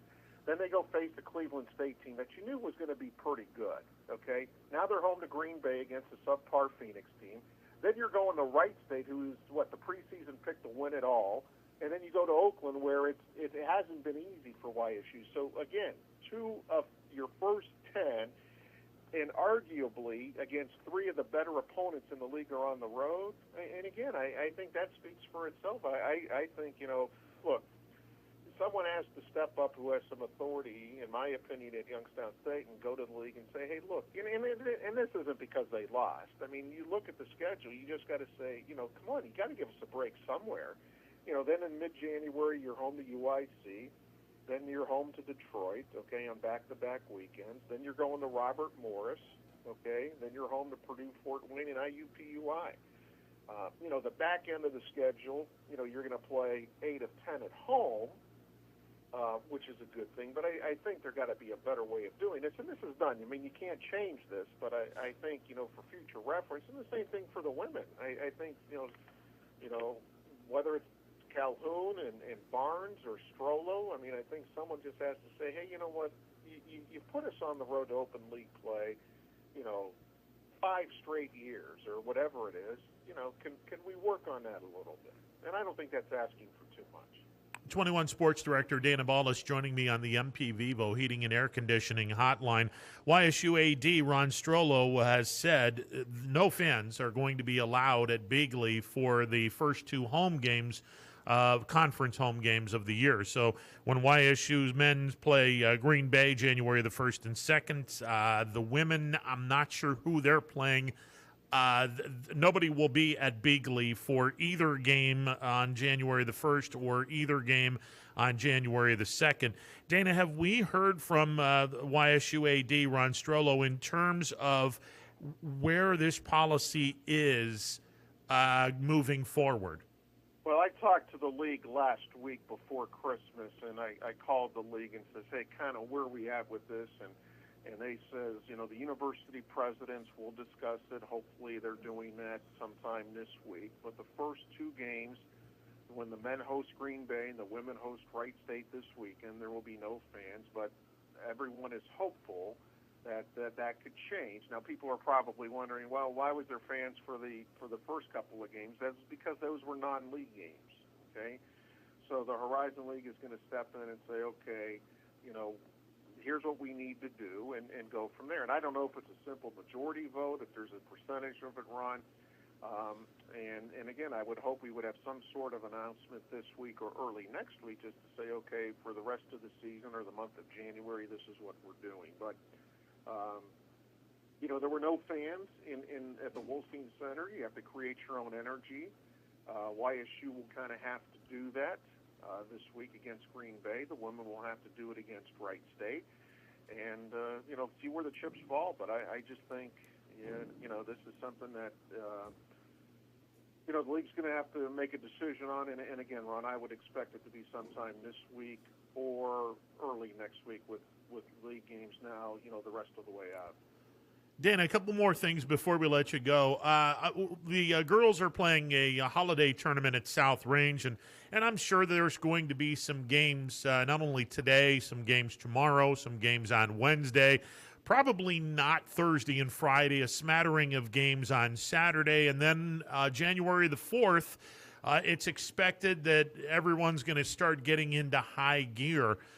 What is the latest as far as the OHSAA is concerned on anything that has drastically changed in terms of their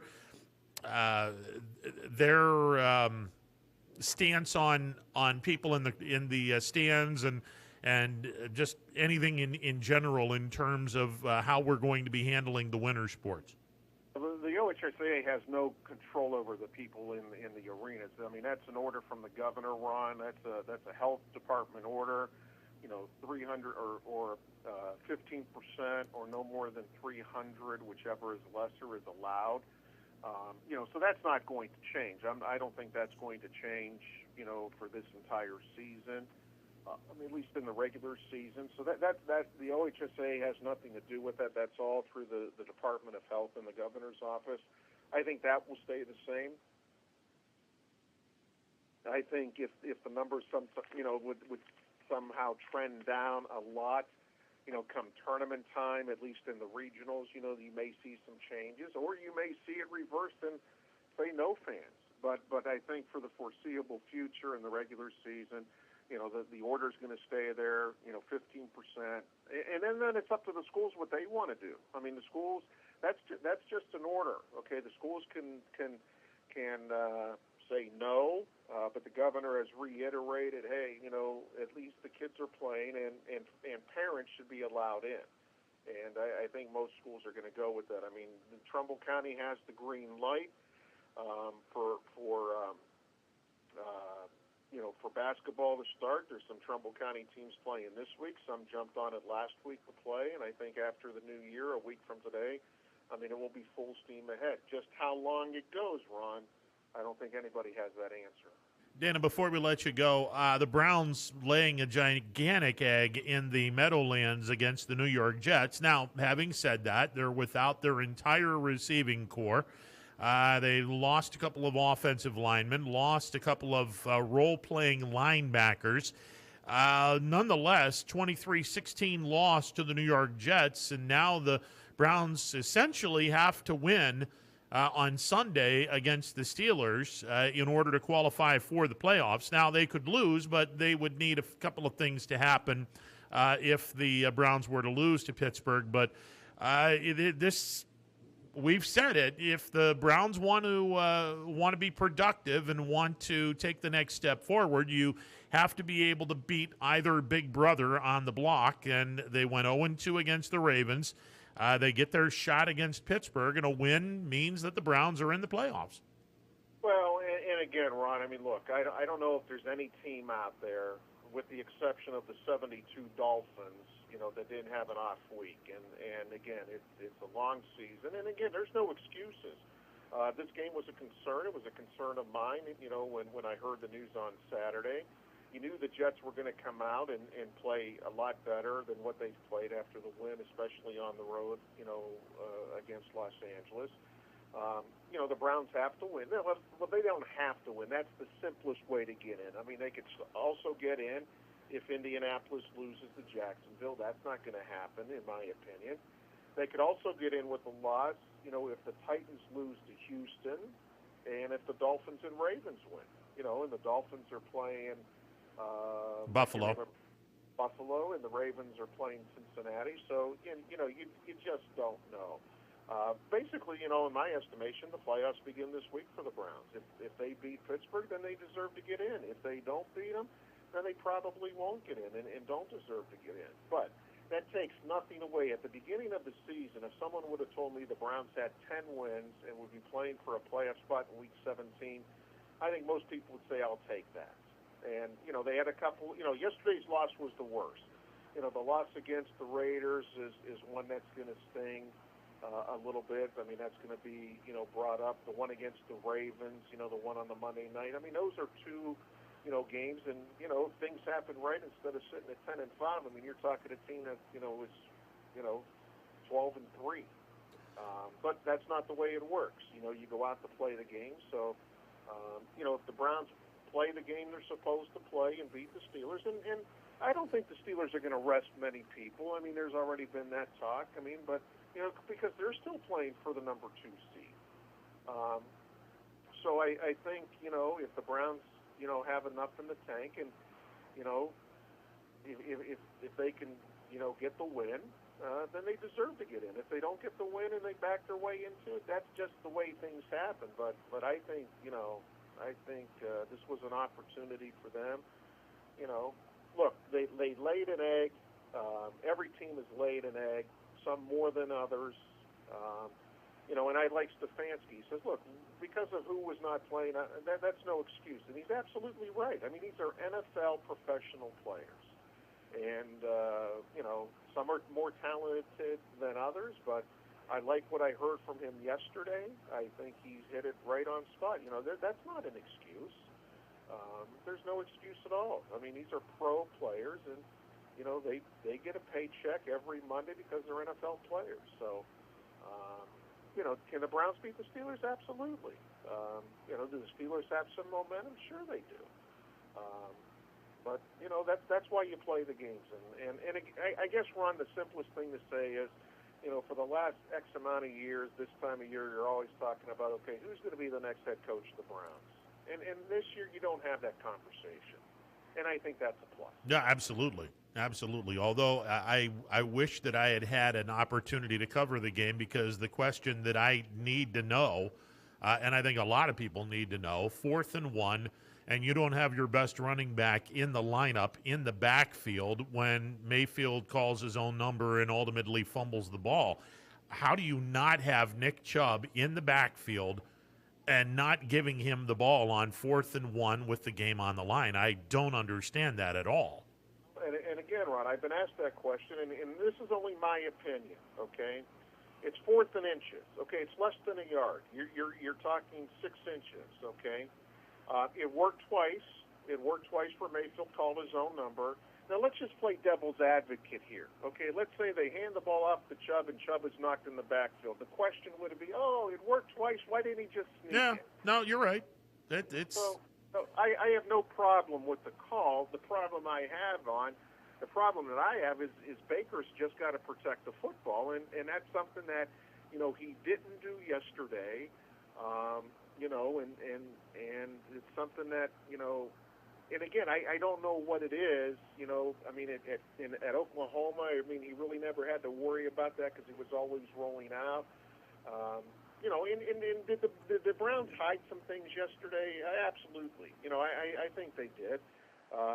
Chubb and Kareem Hunt in the backfield at the same time. I mean, Baker is, in my opinion, Baker is much better when he rolls out. They didn't do that a lot yesterday.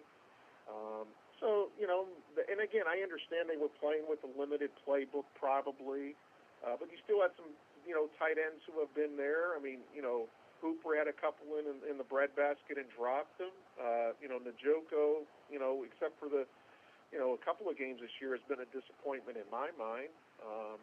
But I agree with the call because, again, in geometry, the shortest distance between 2 points is a straight line. If you, hand it off to Chubb and he's thrown in the backfield, I could just hear the people know, well, he's, twice he snuck it before and got it, So I agree with the call. I just, Baker's got to do a better job. How surprised are you that the Washington Football Club has just released Dwayne Haskins, former Ohio State Buckeye? I don't think it's a major surprise. I mean, look, let's face it. Dwayne Haskins had 3 good games when he was with Ohio State. And I'm not surprised at all. Is he an NFL caliber quarterback? Some people think he is. Some people thinks he's not. And again, Ron, I think a lot had to do with his off-the-field antics probably a little bit. So not surprised at all. And again, the Washington football team and Ron Rivera, Rivera's a veteran. He's not going to put up with any of this stuff that are distractions to the team. He's a veteran guy. And again, I wasn't sold on Haskins, being an NFL quarterback. And again, he had 3 great games against Ohio, in that 1 year, and then came back and really wasn't the type of quarterback. So, it is what it is. Dan, always a pleasure, sir. Look forward to catching up with you next week. Thanks, Ron. Appreciate it. You got it. Dan Abolish on the MP Vivo Heating and Air Conditioning Hotline. They got a crazy game over at South Range. Western Reserve and Salem in overtime. That is game 2 of the Holiday Classic over at South Range High School. The next game on tap is Hoban against Nordonia, and then South Range, the host school, will be playing Boardman in the final of the 4 games that are played today. First game went to Marlington as they knocked off Ursuline 42-33. Western Reserve and Salem currently in overtime. I was looking forward to this matchup because Western Reserve, obviously, they've got a fantastic team. And they've been playing a ridiculously hard non-conference schedule. Salem, year in, year out, they bring the defense. They're a solid basketball team.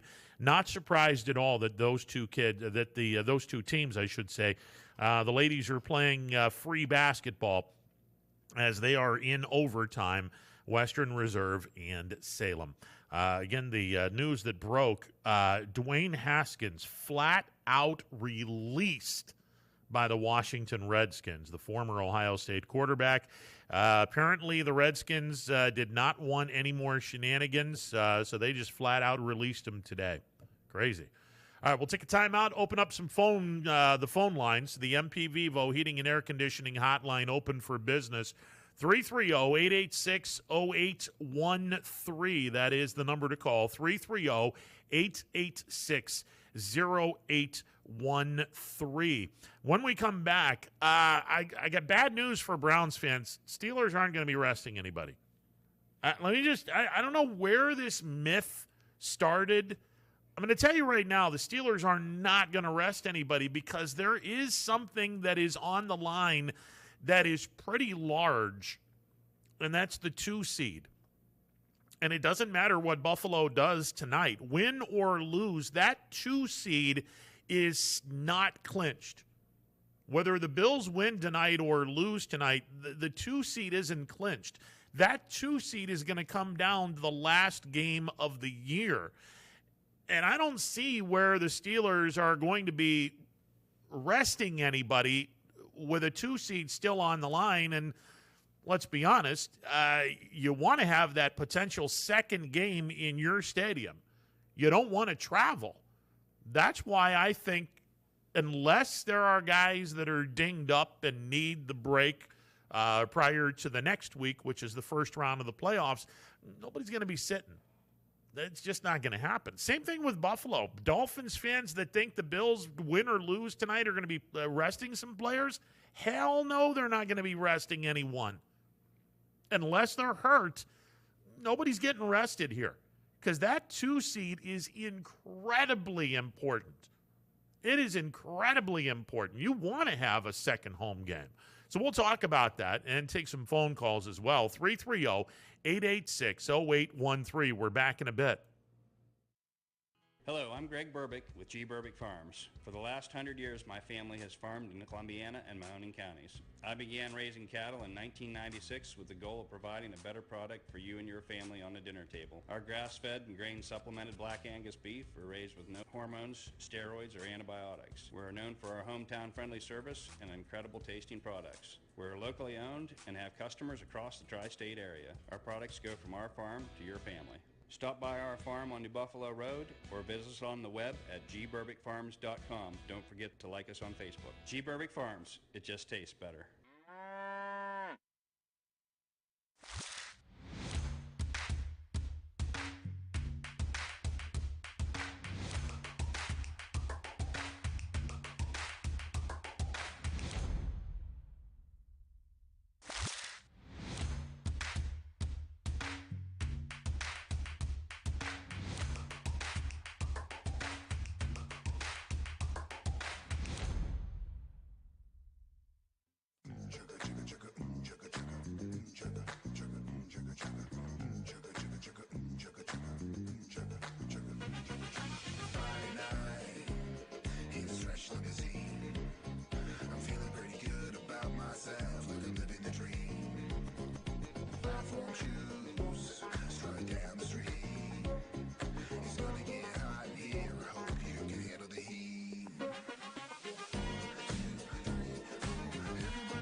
With Myers Family Insurance, your local Medicare and retirement resource.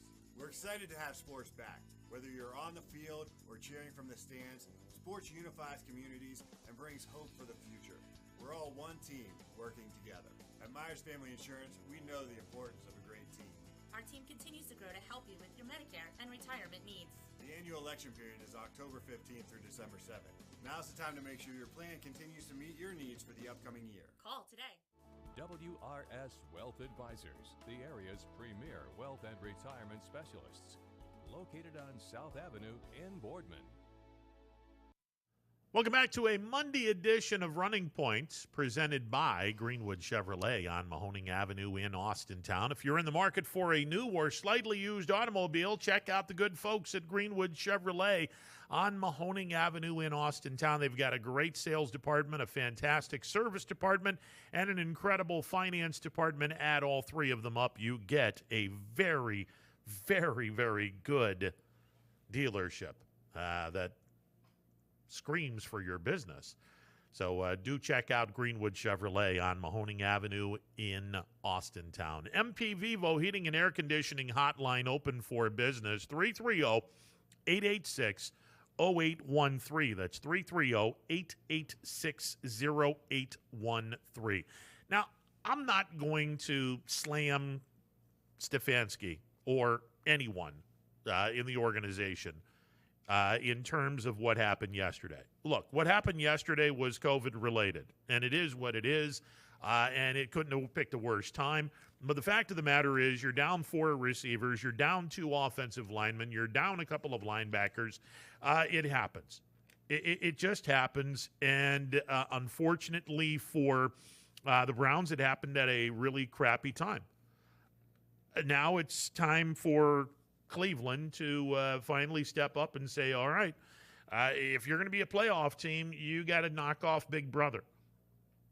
And I will repeat what I said. Big Brother ain't going to be giving the Browns any easy, anything easy, because the 2 seed is still very much in play. Bills win tonight, Bills have the 2 seed, based on the fact that both teams would be, 12-3? Both teams would be 12-3. That means that the head-to-head matchup, Buffalo beat Pittsburgh earlier in the season. Buffalo would have the 2 seed. Pittsburgh would have the 3 seed. If the Bills lose tonight to the Patriots, the Bills are 11-4. The Steelers are 12-3.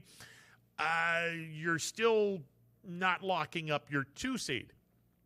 If you rest the regulars, Cleveland happens to win. Now you go to 12-4. Buffalo, they knock off Miami. They're 12-4, and they get the 2 seed based on the fact that it's head-to-head. Nobody's resting anybody. That's just simply not going to happen. The only way that someone is not going to play on Sunday is if they're legitimately hurt. It's the only way that's going to happen. Because I don't think Mike Tomlin and McDermott are cut from the same cloth. They understand the importance of home field advantage. They understand, even though there's nobody there per se, although we're told that you might have some fans in New York. Go figure. You might be able to have some fans come postseason time in upstate New York. Okay, whatever. You want to be at home. You don't want to travel. You don't want to go to another place in the second round of the playoffs. So this whole talk of, they're going to rest their regulars. They've won the division. They got nothing to play for. BS. They're not resting anybody. You're going to have to earn this one. Cleveland wants to be one of the 7 best teams in the AFC. You're going to have to get past the team that you haven't done pretty well against. Now, it's not an impossibility. When the Browns are on, and they're not bad. They can play. They can play with Pittsburgh. We'll see. But this whole notion that, they won the division, they're going to be sitting their guys. That's not going to happen. Not going to happen, kids. If Cleveland's going to get into the playoffs, they're going to have to get into the playoffs beating a fully invested Steelers team. And the only guys that are going to be sitting are guys that aren't able to play in that particular game. Because the 2 seed is still very much up for grabs. And you're definitely going to want to have that second home game, assuming, of course, you get past the first round, which leads me into the next little something here. If the playoffs were to be held today, and again, I suppose you have to wait until tonight's game to figure this one out. right now the Steelers have the 2 seed. If Buffalo wins tonight, they'd have the 2 seed. If the playoffs were to be held, the 2 plays the 7. And looky, the Browns are the 7 seed. Now, I don't know if this is going to happen, if there's going to be a rematch between the Browns and Steelers 1 week apart, or if Buffalo plays Cleveland. I don't know. And I don't even know if the Browns are going to be the number 7 seed. Hell, I don't even know if they're going to get into the playoffs. But it could make for some interesting first-round matchups. Let's go to the phone lines. Emmanuel, you're on the MP Vivo Heating and Air Conditioning Hotline. What up, brother? I have to tell you this, man. Stop it. Stop it, my brother. Stop it. Now, before we start, how was the Christmas, and how did the girls like their Christmas? Well, okay, I put my dad hat on. Everybody ate too much. Well, of course. And I'm sure your mom and would understand this. She'll probably laugh when I say this. The day after Christmas, everybody's happy and everything, and guess what you're doing? You're scrubbing pots and pans. So I guess we had a good Christmas. There you go, man. That's what it's all about. I guess. That's what it's all about, brother. That's what it's all about. How was yours, man? It was good. It was very entertaining. I went over to my great aunt's house. This is my grandmother's last sibling. She's 94. She broke her hip about a month and a half, 2 months ago.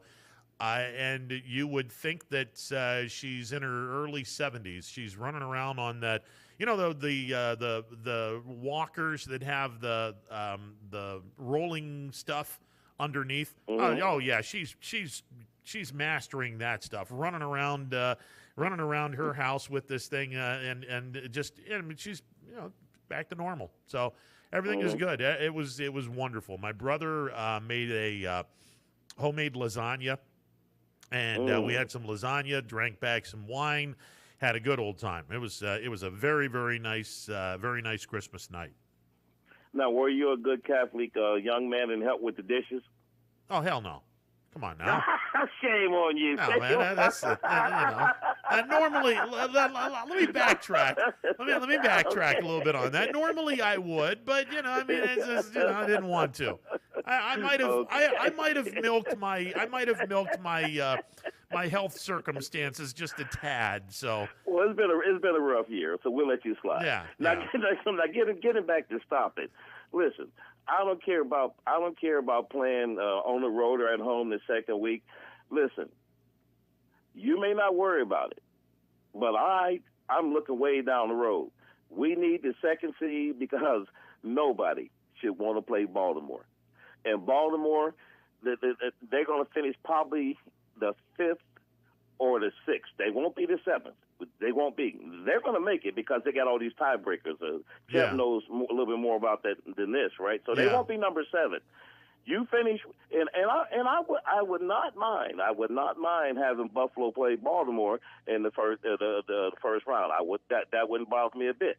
I wouldn't mind playing Cleveland again. I wouldn't mind playing the Colts again. Sure. But we don't want to play Baltimore. Yeah, and let me tell you something. I want to piggyback on what you said because you're dead on accurate with this.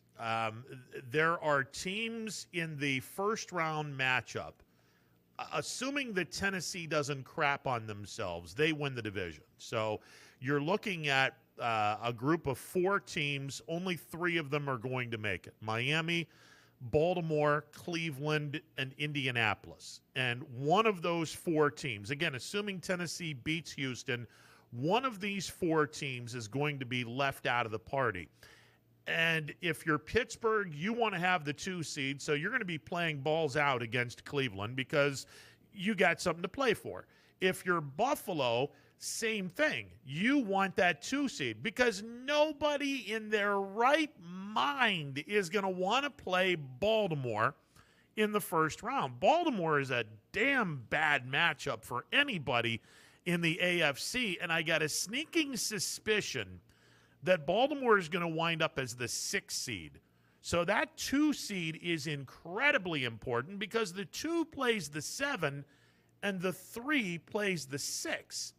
So Baltimore and Pittsburgh, and they won't admit to it, Emmanuel, but you know as well as I do. Look, if I had my choice between playing Miami, Indianapolis, Cleveland, or Baltimore, and if I had my choice of preference, I'm going to tell you right now, that Baltimore team is number 4. I want no part of the Baltimore Ravens the way they've been playing football. I would want no part of that team in round number 1. That's a horrible, horrible matchup for Buffalo, Pittsburgh, or Tennessee. Baltimore is a nightmare matchup for any of those 3 teams, and that's why you don't want to be the 3 seed, because Baltimore is either going to be 5 or 6. And Buffalo and Pittsburgh are not going to be the 4 seed. They've already clinched that. That's not going to happen.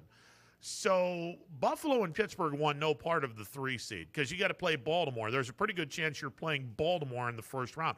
Nobody wants to play Baltimore in the first round. And also, too, you need to understand something, and people need to understand something. In the last 4 games, we're 1-3. Yep. That does not sound like a team that's, that should sit back, and relax. You don't want to back into the playoffs.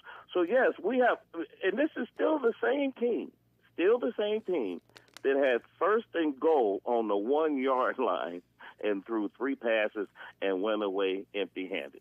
Now, I would love, I've had this conversation. I would love to have a quarterback that can run a quarterback sneak. I would love to have a quarterback that can run a bootleg. I would love for us to put in some type of red zone like we had with Slash or somebody like that, but we don't really have somebody like that. But the bottom line is we're going to throw the ball. And if you look at our stats, we're like in the bottom 5 of everything offensively. You wouldn't believe that because we throw the ball so much, but we have some terrible stats. But defensively, we're number 1 in sacks, takeaways, and I think scoring. But I don't think we can play like we did against the Colts and beat Buffalo, because I'm going to say it again, Ron, nothing personal. I love you like a brother, but I will pay big money to see you, Big Ben, and Phillip Rivers in a 40-yard dash. Phillip Rivers, if he could have just ran just 2 steps faster, he'd have picked up a first down. Josh Allen would have got that first down, and the drive would have stayed alive. Yeah. So I'm telling you, we have to play better, and I think the Browns, they want to break that up, that playoff drought. Why shouldn't it be the Pittsburgh Steelers standing there at that door saying, if you want to cross this, you got to beat us? That's it. So, and we're not going to show up and play? No, it's just, and you're right. I mean, even though you got a really good victory over the Colts, and that was an amazing victory by the Steelers, 14 unanswered in the fourth quarter. You come back from 10 down, you beat Indianapolis. Look, Pittsburgh needs to win on Sunday. Right, I got to say this. I'm sorry, I got to say this. You were sitting there just like me when Claypool turned in and Ben threw the ball out.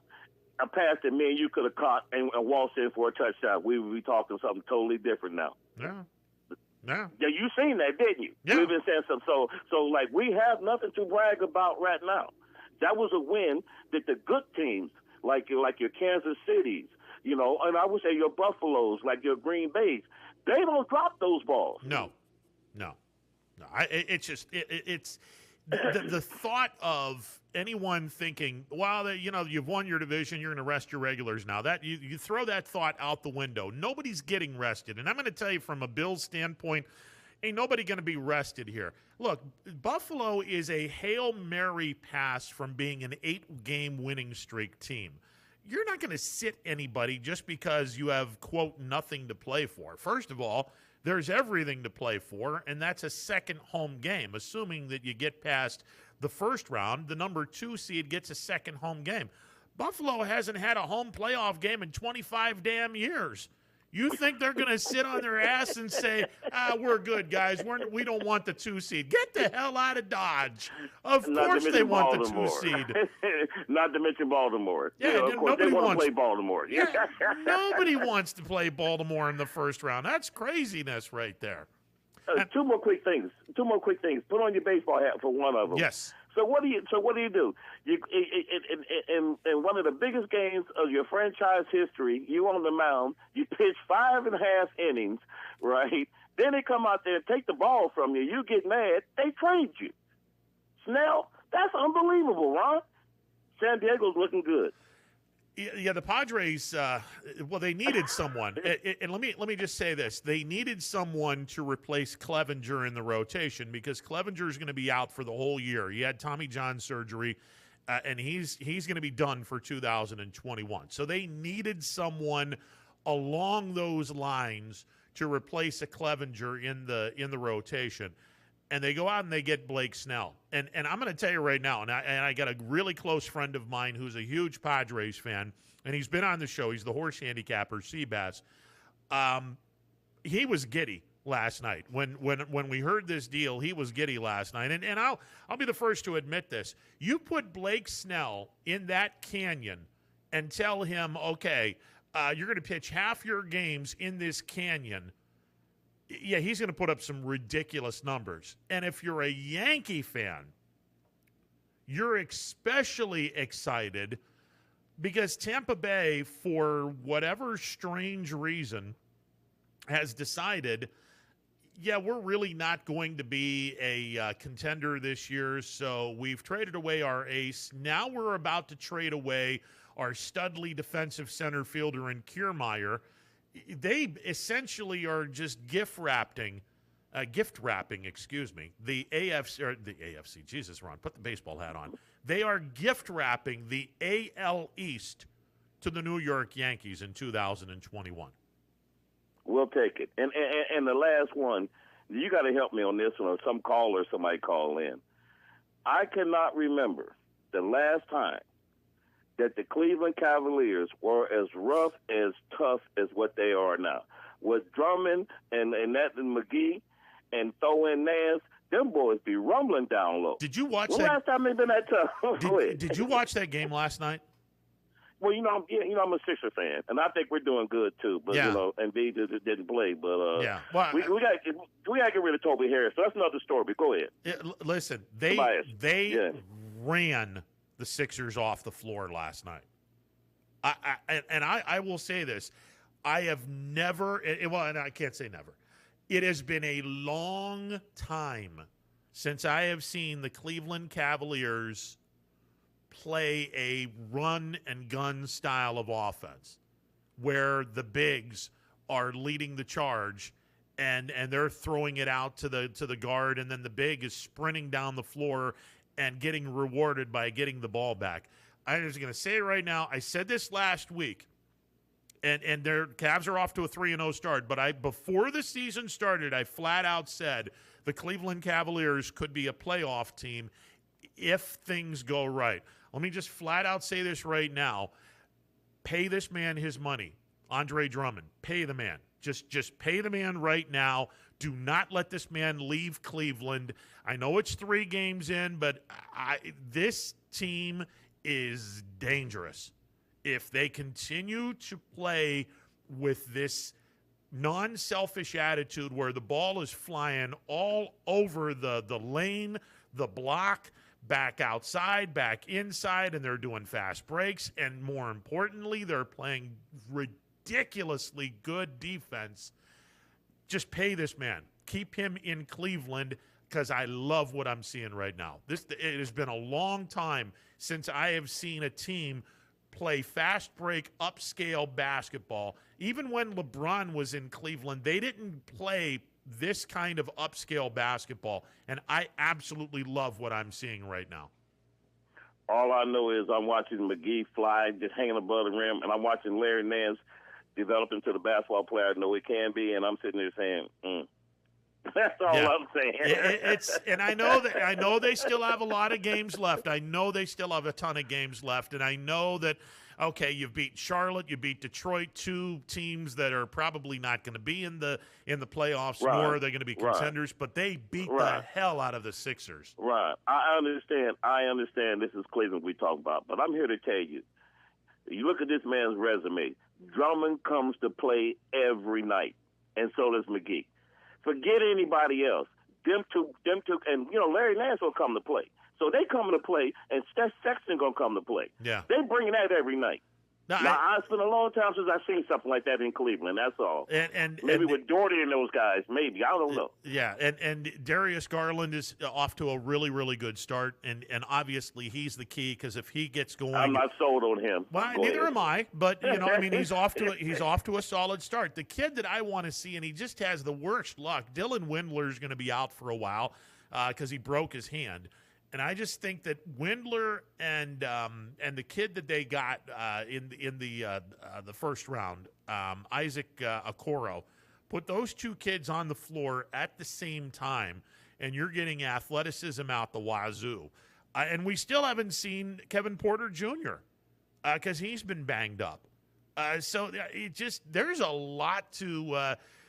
There's a lot to be excited about with this Cavaliers team. I just hope that they continue to play with the youthfulness and the intensity on the defensive end of the floor because I am loving what I'm seeing right now from this team. As always, man, thanks for taking my call, and I got to say it, man. Happy Kwanzaa, man. Happy Kwanzaa. See ya. 330-886-0813, the MP Vivo Heating and Air Conditioning Hotline open for business. I got to be honest. I'm watching this Cavs game last night, and I'm just in awe of how fast these guys are going up and down the floor. And, I'd heard whispers. There were a lot of kids that were pissed off that they weren't allowed in the bubble. They were just itching to come back, and there were guys that were saying, you just wait until you see our club. You're not going to believe what you're seeing. Hey, 3 games in, and I know it's a tiny fraction of the season. I get it. I understand it. Damn, this is a good basketball team. Oh, man, is it fun to watch. And I can't even remember the last time the Cavs ran the floor. It consistently ran the floor the way they're doing it right now.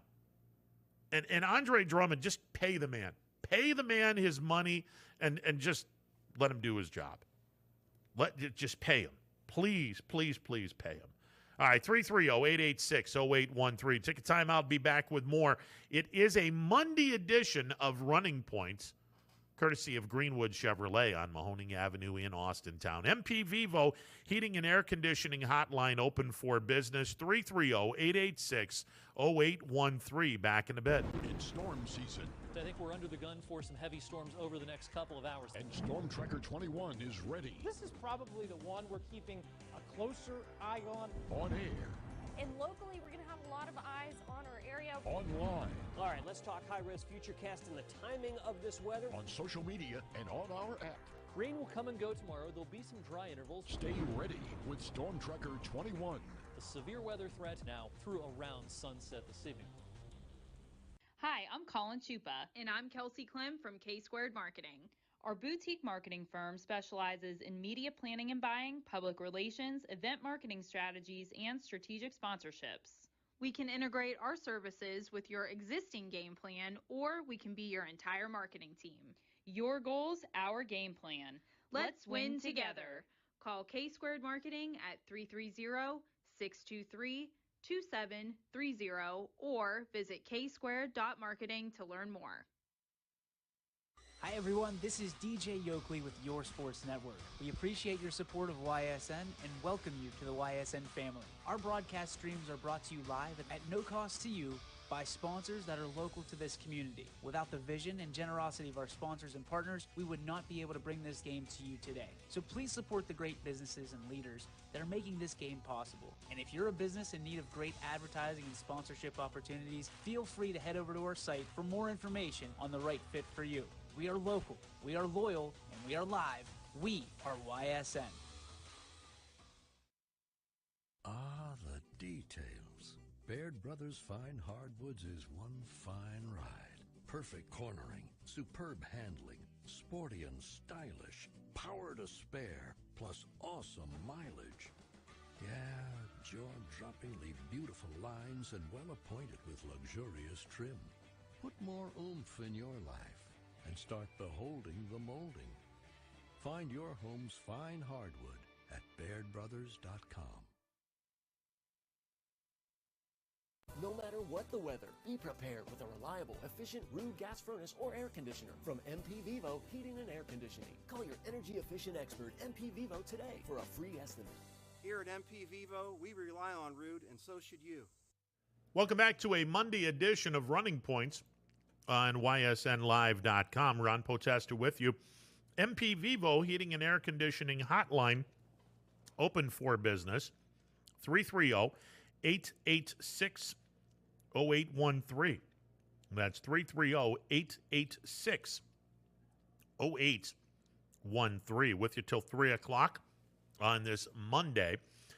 Power Hour is coming up from 3 until 4 o'clock. And as I mentioned, yesterday's game with the Browns, you know what? It happens. Stuff like that happens every once in a while. You know, you got 2020, COVID. You've had some really, really strange things going on. It's wrecked a lot of teams this year, and it just happens. You know, they were without all their wide receivers. Hell, Denver was without all their quarterbacks, and you saw how badly they played. It's just one of those things. And Sunday, you know, the Browns are going to have to beat Pittsburgh in order to get into the playoffs. And truth be told, if you're a Browns fan, you shouldn't want it any other way. Yeah, you got to beat the team that has tormented you for most of the 20-some-odd years that this team has been in existence. Let's get to the phone lines real quick. Tony, you're on the MP Vivo Heating and Air Conditioning Hotline. What's going on? If you're a Cleveland Browns fan or a member of their staff and you're hoping the Steelers don't come out, you've already lost. You're a loser in my book. Yeah, exactly. I mean, and let's be honest, Tony, the 2 seed is something to play for. I mean, I know this for a fact.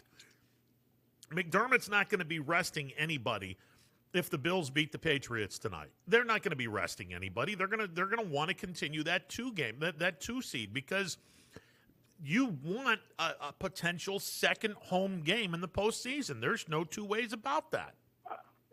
Beyond the home games, that's great. That's all fine and good and everything. But momentum's the key right now. And the Steelers may have a glimmer of momentum going, but it's just begun. And Tomlin is not going to give that up at this point. He lost 3 games in a row. And the last thing he wants to do now is sit back on his haunches and hope his team can get the momentum back in the first round of the playoffs. Yeah, it just, look, they're going to be playing everybody. And unless someone's hurt, they're going to be playing everybody. I don't know where the hell these people in Cleveland thought, oh, they've already won the division, they're going to be sitting everyone. No, that's not happening. They're going to be playing everybody. I think it was Tony Dungy and Rodney Harrison were talking about it. And, you know, what are we going to do? What's Pittsburgh going to do? And Dungy made the comment. He said, in the old days, I would have put the pads on and we would just hit. Yeah. We'd have hit ourselves back into football mentality. And you can't do that anymore. The only way to hit yourself back into a football mentality, momentum, demeanor, is on game day. And they're not going to be able to give up that last week of the season, hitting themselves into that, playing themselves into that demeanor. Well, whoever's that putting goes for the Bills too. Oh, agreed. Remember, McDermott and Tomlin are cut from the same cloth. I mean, they went to the same school, college, under the same coach, and carried the same demeanor, and they coached under very similar, pro coaches too. So yeah. They're 2 peas in a pod, and they're not about pulling the foot off the gas pedal. No, and I'm stupefied by the numbers. This line started at 4. Browns were favored by 4 points. It's gone all the way up to 7, which just tells me there's a lot of people that just don't understand the gravity of the 2 seed. Look, I don't want to get into the what you should do, because lately my numbers have been god awful, but this is a no-brainer. The Steelers are not a 7-point underdog. Did it open yesterday at 4 or open weeks ago? It opened yesterday, and the line as of yesterday was 4. It was set at 4 points, and it's skyrocketed to 7. Yeah, people are chasing the theory that everybody's going to sit down in Pittsburgh. I guess. Yeah, and the other. Or Cleveland's going to be so angry and motivated because they They lost the game. Whatever. Yeah, and the other one is the line between the Bills and the Patriots opened at 5.5, and right now, as we speak, Buffalo's a 1-point underdog. No. Yeah. So there's a lot of people that are cuckoo for Cocoa Puffs right now. And this is example 1 and 1A why Las Vegas and all the other places that take these kind of bets have large buildings. Crazy. Yeah. I wonder what the thought process is. Yeah, who knows? Look, McDermott telling his guys listen, when's the last time we swept these guys? We don't like these guys, and they love to humiliate you. They humiliated you for 20 years. Yep. So. And the other thing on the Browns game, do you think the Steelers want to play the Browns a third time in a season? Probably not. They want to get rid of them. Go Yeah. the hell away. Yeah. Well, I mean, look. Go the hell away. You guys are going to beat us one time. One of these times, luckily, if we play you long enough. So yeah. Go away. Well, here's the other. But here's the other thing. I feel the exact same way about Miami. Because we've had this debate all. I thought Miami was and I didn't like it. All right, Tony, your phone's starting to break up. What'd you say again? I said you and I had this discussion all year about Miami. I don't like them hanging. I didn't like them hanging around. They still have. All right, Tony, your phone is breaking up. Do me a favor, give me a call back. All right. Okay. See you later. Bye. All right, man. All right. Hopefully we'll get a better connection from him. But the direction that he was going was, you don't want any part of a divisional rival a third time. No question about that. Now, it's a little bit different in the AFC North. Let's assume for a second that the Browns do get into the playoffs. The Steelers, as the champion, Baltimore and Cleveland both get into the playoffs. Chances are the Steelers could be playing one of those two teams in the first round of the playoffs. I mean, we know that Kansas City is going to be the 1 seed. They're not going to be playing in the first round. They are the only team that is for certain not going to be playing next weekend. They've earned that right as the number 1 seed. They're not going to be playing in the first round of the AFC playoffs. 2 would play 7, 3 plays 6, 4 plays 5. So one of the reasons why the 2 seed is so important is you would play, at least theoretically, the 7 seed, the worst team, amongst all the playoff teams, at least theoretically. Now, it could be Cleveland, could be Indianapolis, could be Miami, one of those 3 teams. I don't think Baltimore is going to wind up being the 7. A couple of things that could happen, but I don't think that Baltimore is going to wind up being the 7. But getting back to the whole thing with the AFC North, if the Steelers had their choice between, hey, if we got to play someone a third time, are we going to play the Ravens or are we going to play the Browns?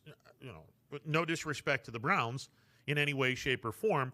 Nobody wants to play the Ravens right now because the Ravens are, other than Buffalo, they're the hottest team in the AFC right now. Nobody in their right mind is going to want to play this team because they're starting to get the ball rolling and things are starting to get a little interesting in Baltimore. So they will be a tough first-round matchup. And again, I don't know where in the world people are thinking that Buffalo or Pittsburgh are going to be resting guys. That's not going to happen, kids. It ain't happening. If someone's getting rested, it's because that person is injured. Nobody's getting rested here. And if Cleveland wants to beat Pittsburgh, okay, you better take care of business and beat this team. Now, the good news for the Browns, at least theoretically, everyone should be back. And I was going to say, yesterday's game, I don't want to pin blame on anybody. The defense, they had their opportunity to show up and they didn't. Was it a solid game? Darnold wasn't great, but he did throw 2 touchdown passes. And you got a 3rd touchdown pass on a trick play from Crowder. The problem that I had was the final play for the Browns. Look, if you want to do a quarterback sneak with Mayfield and you can make the argument, oh, it's worked twice before, let's do it again. Okay. The idea that you don't even have your best running back on the field, let alone he's not getting the ball, but he's not even on the field. I'm sorry, that's garbage. That's garbage. And listen, I understand people are going to sit back and go, oh, hey, but what did he do? 11 carries, 28 yards yesterday? He wasn't doing much of anything. Okay, I get that. He doesn't have fumble issues. Baker does. That's your franchise guy. Not that Baker isn't, but, Baker he isn't getting paid millions of dollars to run the football. He's a quarterback. Give the ball to the bell cow and take your chances.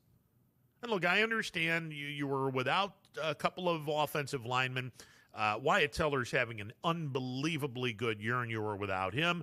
You were without the rookie at left tackle. I get it. Understand it. I'm not a fan of the fact that Mayfield threw the ball 53 times yesterday, knowing full well the receivers weren't there. Now, you got to give credit to the Jets because the Jets essentially put 9 and 10 guys in the box and said, hey, we know you don't have your receivers. We know that your tight ends other than Hooper are grade A garbage. And we also know this running attack is really good. So we're going to put more guys in the box that you guys have as far as blockers. A couple of us are going to be free. You're not going to get much of an opportunity to run the ball. We dare you to throw the ball. And, well, the Browns took the bait and ultimately got beat because they took the bait. Now, again, if the running attack isn't working, clearly you do have to throw the ball because, well, there's only 2 options in football. You either run the ball or you pass the ball. And if the running attack isn't going very well, you have to throw the ball. However, there's 2 things that I had a problem with. The first one I've already talked about, the last play, the last offensive play for the Cleveland Browns in this loss to the New York Jets. There is no way in hell Baker Mayfield should run a quarterback sneak. You give the ball to the franchise, Nick Chubb. You give him the rock. You tell him to get to the sticks, and he is going to do it 99% of the time because that is what Nick Chubb is. He is an elite running back. Other than Derrick Henry, he is the best running back in football, period. That was a big problem. The other problem that I had was you started the game by throwing the ball down the field, chucking it all over the place. Why? I understand, we want to make sure that, we're going to respect our pass and open up some runs. Stop. You overthought this. You tried to outsmart people and you wound up outsmarting yourself. It was stupid. Tony, you back? Yeah. Is it better? Yeah, much better. Yeah. So it's what they call a landline. Ah, one of those things. Yeah, the Christmas gift that my father always wants and I can't seem to find, and hopefully in 2021 I'll be able to find it, is a rotary phone. That's what he wants for Christmas. So what? A rotary phone. Really? One of those old school phones where you put it in front of a kid and go, here, try to work this thing, and they'd look at you like you've murdered someone. Do they? I don't even know how they interface. I haven't given any. I'm trying very hard to try to find one of those. I probably have one laying around. Yeah, I'm sure you do. I would love to get I'd love to get a rotary phone and say, here you go, late Christmas gift, bon appetit. There you go. Hey, I didn't watch the Browns game yesterday. Okay. But did they have an empty backfield behind Baker Mayfield on a quarterback sneak? No, they had Hunt back there instead of Chubb. Oh, okay. Well, yeah. I was going to say I was wondering why they gave him the linebackers nobody to key on besides Baker Mayfield. Okay. Yeah, I mean, between that and the fact you started the game by chucking it all over the place, it was a bad look from the get-go. I understand why, in kind of a weird way, I understand why you would want to start throwing the ball immediately to loosen everything up. But it just, look, it's abundantly apparent your receivers weren't there. Abundantly apparent that your tight ends, other than Hooper, are garbage. So go with what has brought you to the dance to this point, and that's your offense and your running attack. You were missing 2 offensive linemen, and I don't know the replacements, where their skill set is. They probably have 2 offensive linemen out who are good run blockers. Oh, absolutely. I mean, there's a big difference between a pass blocker and a run blocker. So yeah, no doubt. So they may have been in a bind that way, but I don't know. No doubt. Oh, the line's 7.5. I checked while I was running around looking for a phone. Interesting. So they moved it up another half a point. Oh, you said it was at. It was at 7. The last I saw, it was at 7. Oh, I thought you said it had gone to 1. No. The Browns had gone. The opening line was 4, and it has gone up to 7. And now you're saying 7.5. No, I'm talking about the Bills game. Oh, okay. Yeah, no, the Bills. The last I saw, the Bills were a 1-point underdog in their game. No, they're minus 7.5. Oh, okay. That's about where it's been for. It opened at 5. Oh no, I'm not talking about tonight. I'm talking about the Sunday game against Miami. Oh, yeah. Okay. I'm sorry. And actually, the line violently moved since the last we spoke. It's now Buffalo's a 2-point favorite instead of a 2-point dog. The line's all over the place right now. They're listening to your show. They're understanding the logic. Yeah, it's crazy. What McDermott's going to bring to the table. Yeah. Buffalo's a 7.5-point favorite tonight. I don't even know if that's enough, to be honest. Oh, you know what? And nobody really cares about the numbers, but they are nice after later next year. After the season's over, to be sitting in a rocking chair and talk about the numbers after the fact. You want to get your number 2 receiver over 1,000 yards. You want Josh Allen to get at least 3 touchdown passes tonight. You want to do a lot of those things, but not foregoing a win for those things. Yeah, exactly. So, but there are a lot of things, and they want to humiliate the Patriots. I'm sure, and I'm not a long time Bills fan. 3 years, but what I've read is. They've been humiliated for a lot of years by these Patriots. Yeah. The Patriots have shown no mercy. Yeah. They've taken the Bills to the woodshed a number of times, and I think that Buffalo could very easily do the same thing to New England tonight, and I'd love every second of it. That's for sure. I'd love to see a 3-touchdown win. Belichick is in either Josh Allen's head or. Dable's head, one or the other. He's in one of their heads because even the last win was a close win. Of course, yeah. And you remember Cam Newton fumbling the ball deep in Buffalo territory. Sure. Otherwise, that game would have been in overtime. Well, that was 2 games. The Bills came up big on the goal line a ton of times this year. Yeah. Against the Chargers also. Remember, yes. Chargers were driving and could have made it a lot closer. So the Bills their defense is really coming around right now. Yeah, I'll be curious to see what happens tonight. Look forward to seeing the game tonight. And again, win, lose, or draw, they're going to want to play their regulars against Miami. And it's just, Buffalo wants that 2 seed because, it's been 25 years since they've had a home playoff game. Of course they want the 2 seed. So that 2 seed is in play, whether Pittsburgh, they're not going to be resting anyone unless someone's hurt, and Buffalo's not going to be resting anyone unless one of their guys is hurt. So now Miami and Cleveland. They're going to allow fans in the playoffs too. So that's another big reason. So yeah, and apparently from what I've been told, you have to pass a test first of all, and then you can't be in one of the states that is apparently on the COVID list, and if you do. You gotta quarantine for 2 weeks. You could tell them to crawl through broken glass for a mile, and they would do it. No, absolutely. A test and a little bit of quarantining for the 6,700 people they're going to allow in. Well, first of all, if you're going to do all that testing, you can get 20,000 or 30,000 people to do that testing, open it up to 20 or 30,000 people. Yeah, it's just I'm sure that New York is run by a bunch of interesting people.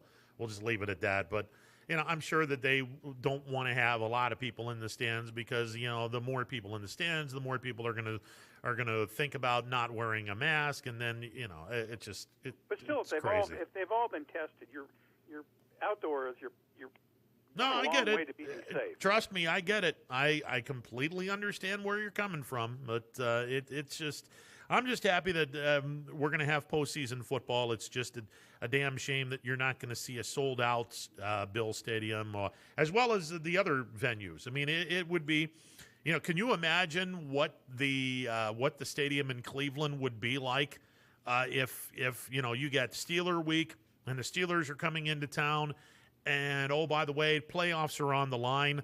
I mean, that would be one of the hardest tickets to come by. How many under are they normal. allowing in Browns? I think 15,000 is what I heard. But could you imagine in a normal year that would be one of the hottest tickets? Yeah. Okay. Well, I just wanted to talk a little Bills, but thanks for talking Bills, and have a happy New Year. Absolutely, you as but well. If Josh Allen does something big tonight, I'll be calling tomorrow. Well, of course. Yeah.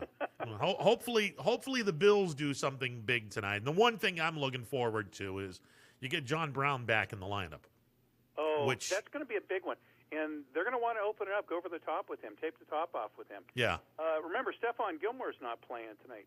One more point, and you touched on it earlier, and I was shocked all week that they were letting this guy play, but they really needed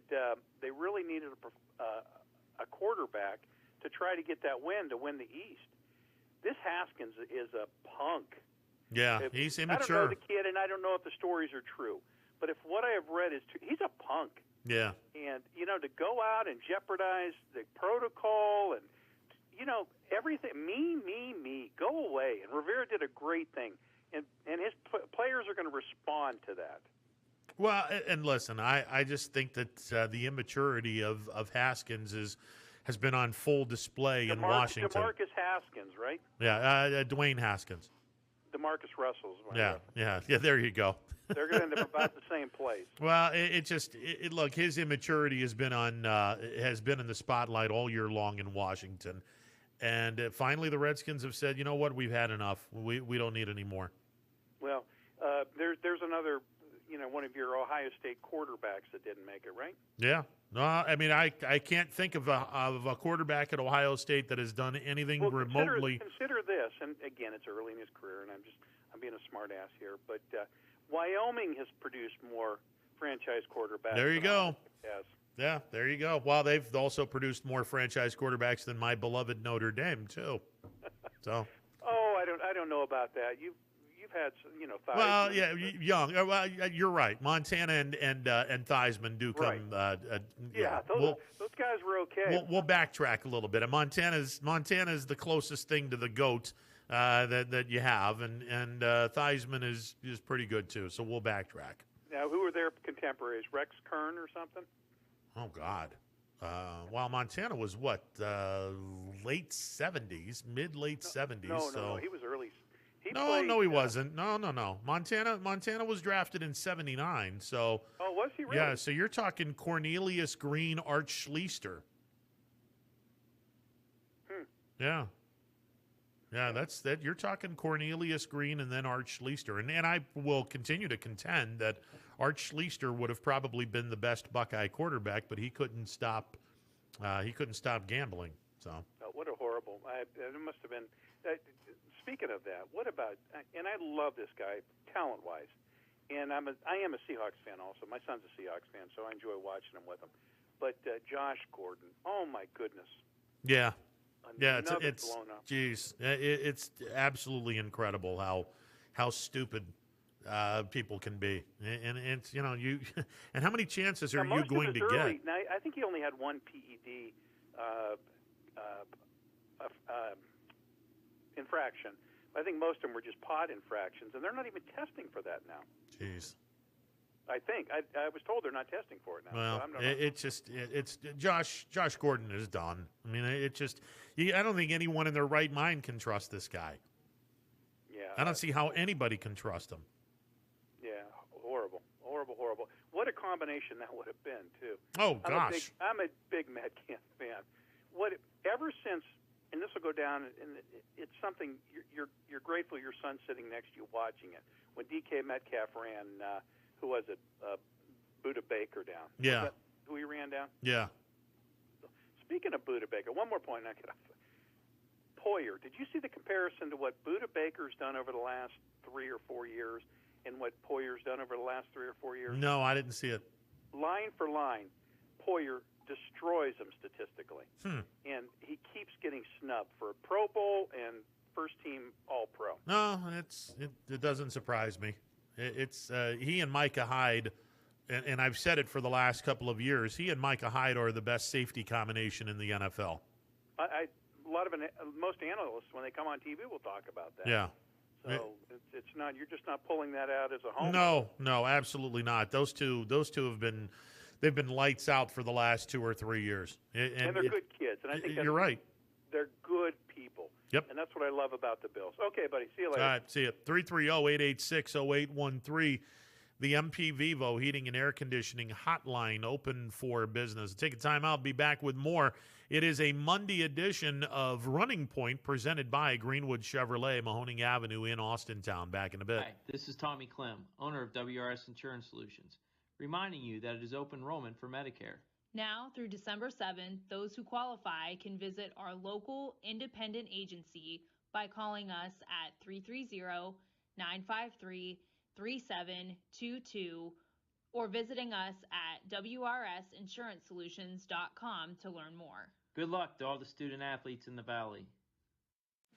Attention all football fans. If you can't see your team play, come and dine with us and watch it live at Boardman, Canfield, or Cortland. Or staying at home, we'll deliver right to your door. That's Coca's Pizza. We serve it hot.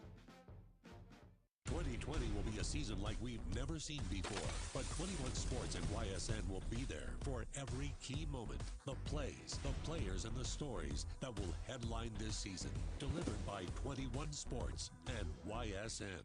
Planning a project around your home or rental property? Trust the electrical service to the local experts with 62 years of serving the Mahoning Valley. Joe Dickey Electric is your local go-to source for responsive, reliable residential electrical work. From everyday maintenance and repairs to new installations, electrical upgrades, and safety inspections, no job is too big or too small. Call Joe Dickey Electric today, 800-549-3976, or visit DickeyElectric.com. That's DickeyElectric.com. Myers Family Insurance knows the importance of a great team. Our team continues to grow to help you with your Medicare and retirement needs. The annual election period is here, so it's all hands on deck to make sure your plans still meet your needs for 2020. Call us today. You may find yourself in some difficulty this winter. Don't get whacked by high heating bills. Call Michael at MP Vivo Heating and Air Conditioning.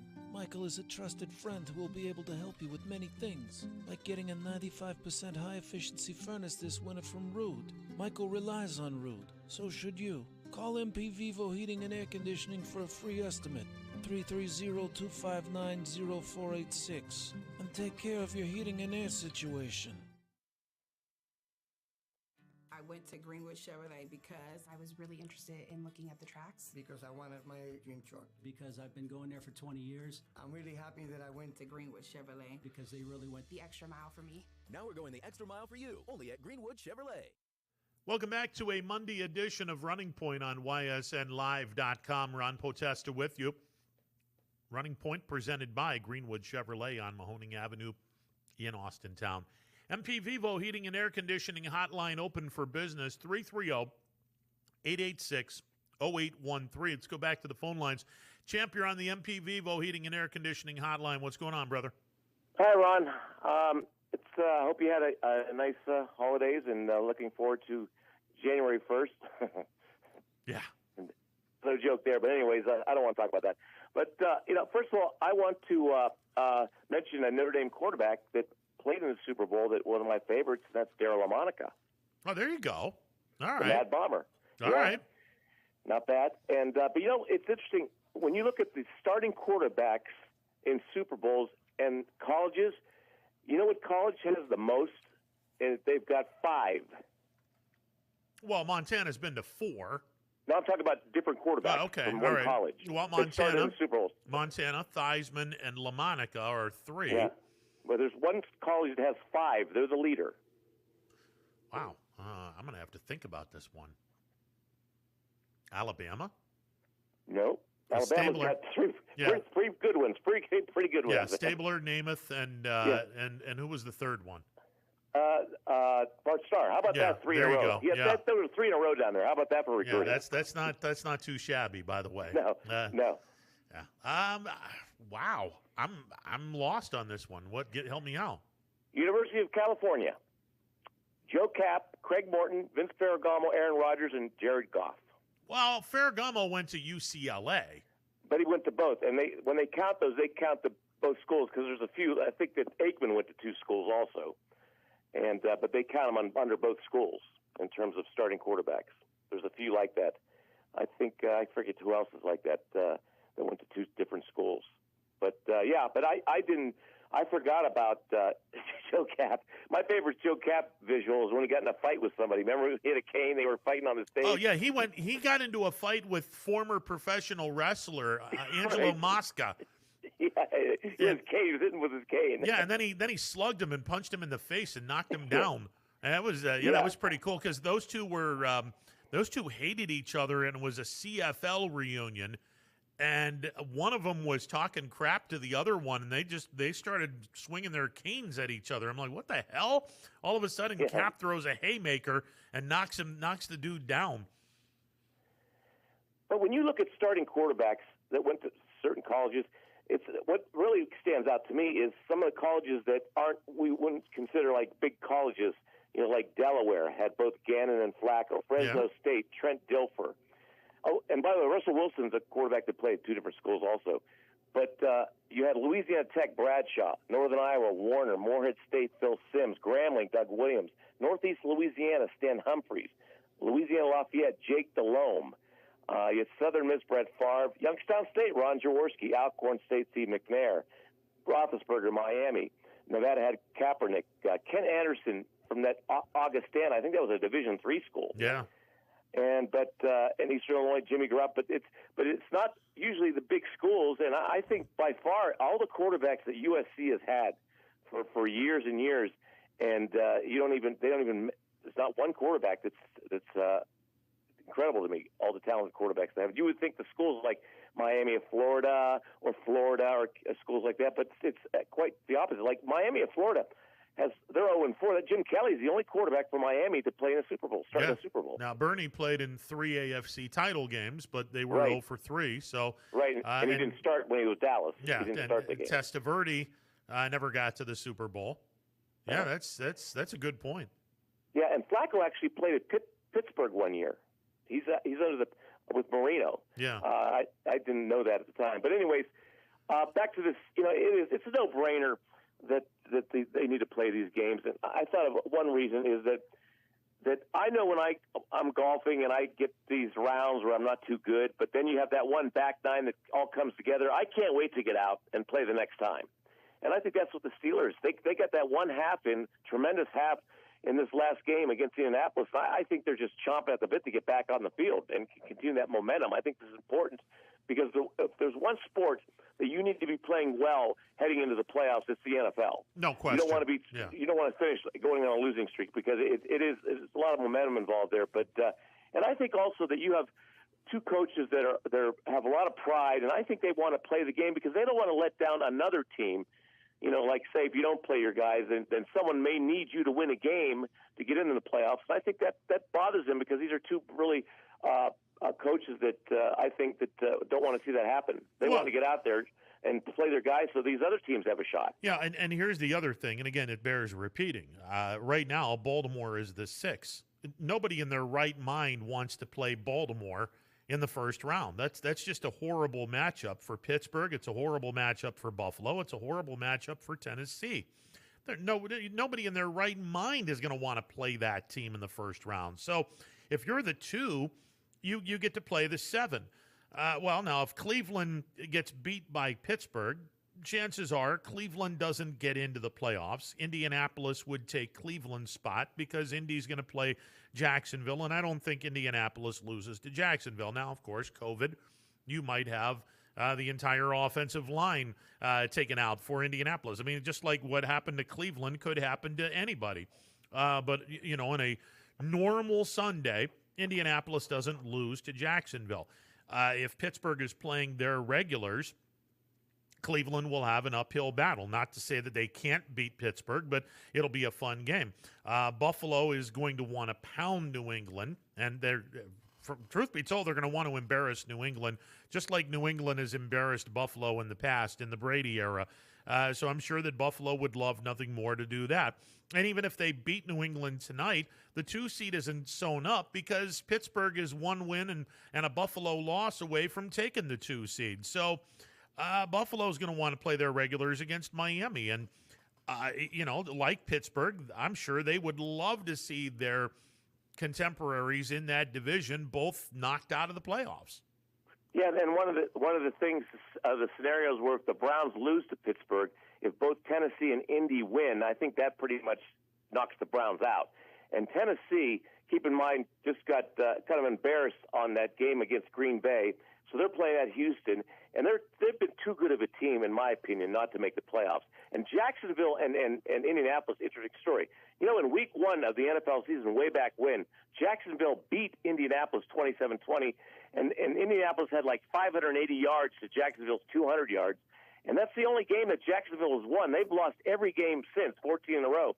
So I got to believe that Indianapolis is looking to get revenge against Jacksonville for beating them that opening week of the season. And I just don't see either of those teams losing their games. And that would spell doomsday for the Browns if they don't beat the Steelers. Yeah, and I want to backtrack on something that I said earlier. The 4 seed is still very much up for grabs because now Pittsburgh it will not get the 4 seed.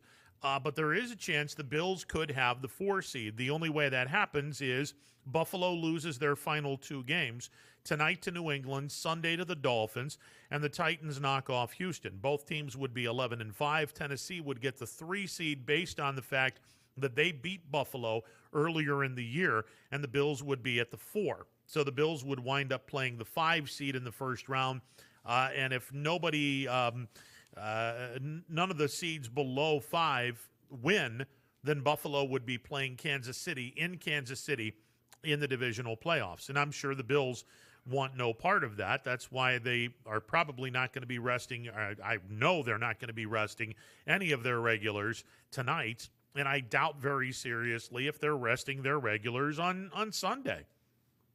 Yeah, and I made that note I put a note there. If Buffalo wins tonight, then Tennessee and Indy will be the 4th seed. Yes. And right now, and it's interesting because if everything stays the way it is, it looks like Miami is going to be the fifth seed because of their conference mark. And one thing about Miami that's weird is that all these other teams like Cleveland, Baltimore, Pittsburgh, Indy, and they've all played each other. Miami has not. They haven't played any of these teams, so they're basically just going on that conference record, which is very good. They're 7-4, so the worst their conference record would be was 7-5, and that'll get them in if they lose, and they win, they'll be 8-4. So they have the inside track right now. It's amazing because before that Raider game Saturday night, which I've already labeled that game the Immaculate Tuck Roll Reception game, but they went from very, very tough odds to sitting on Sunday and everything going their way, and now they've got a great chance, and they can still get in with a loss, obviously. But the Browns, you know what? And someone mentioned earlier, I think the Browns situation is, if they can't beat Pittsburgh, then they don't deserve to get in the playoffs. I think that's a good way to look at it. They've had a good year, but I think it's going to be a good game, and I'm not ready to give Pittsburgh because I know you guys talked about Pittsburgh like 58 out of 60 minutes of the first hour. I thought maybe they were the 10-time defending Super Bowl champions, the way we were talking about them. Anyways, that's beside the point.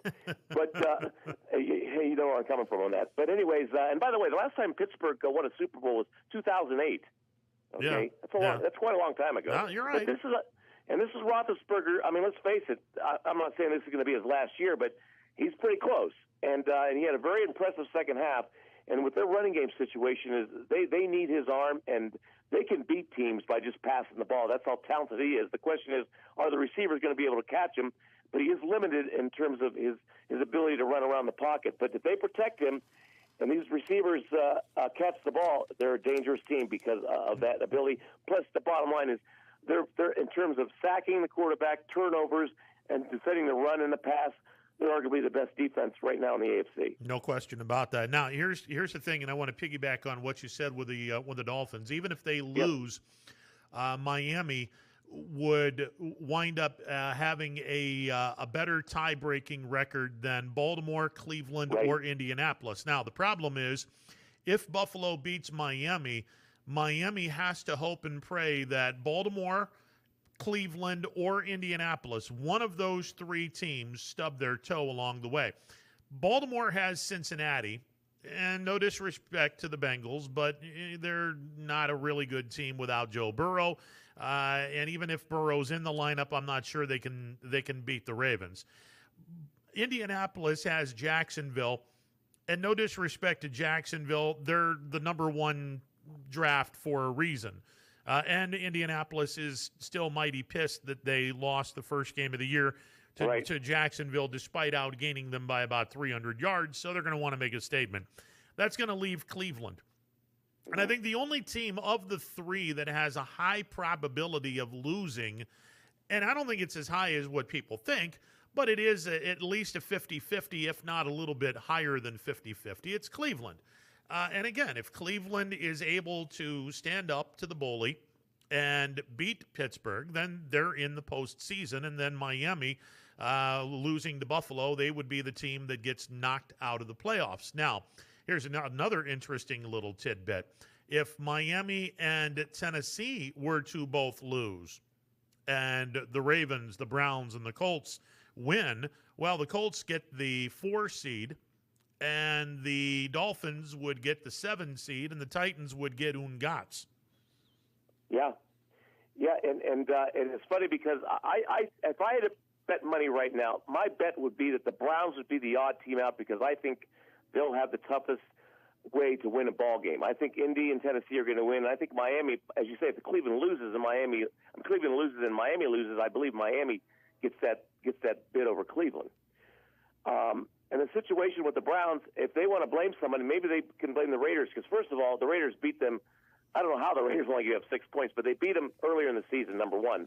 Number two, the Raiders botched that Saturday night game against the Dolphins, number two. And the trifecta is that the Browns lost the game against the Jets because of a rule that was established because of the Raiders, the Holy Roller Rule. Yeah. And that was the famous, and that's the trifecta. So if you want to blame, I got it. Go ahead. I'm a big target. Blame it on the Raiders if the Browns don't make the playoffs because 3 times they screwed the Browns over 3 times this year. Okay, I want to talk about the Saturday game, and I know a lot of people have been bashing Gruden like crazy on saying, "Hey, you should have milked all the clock and kicked the field goal, and you got the lead, and you don't have the Dolphins don't have a lot of time."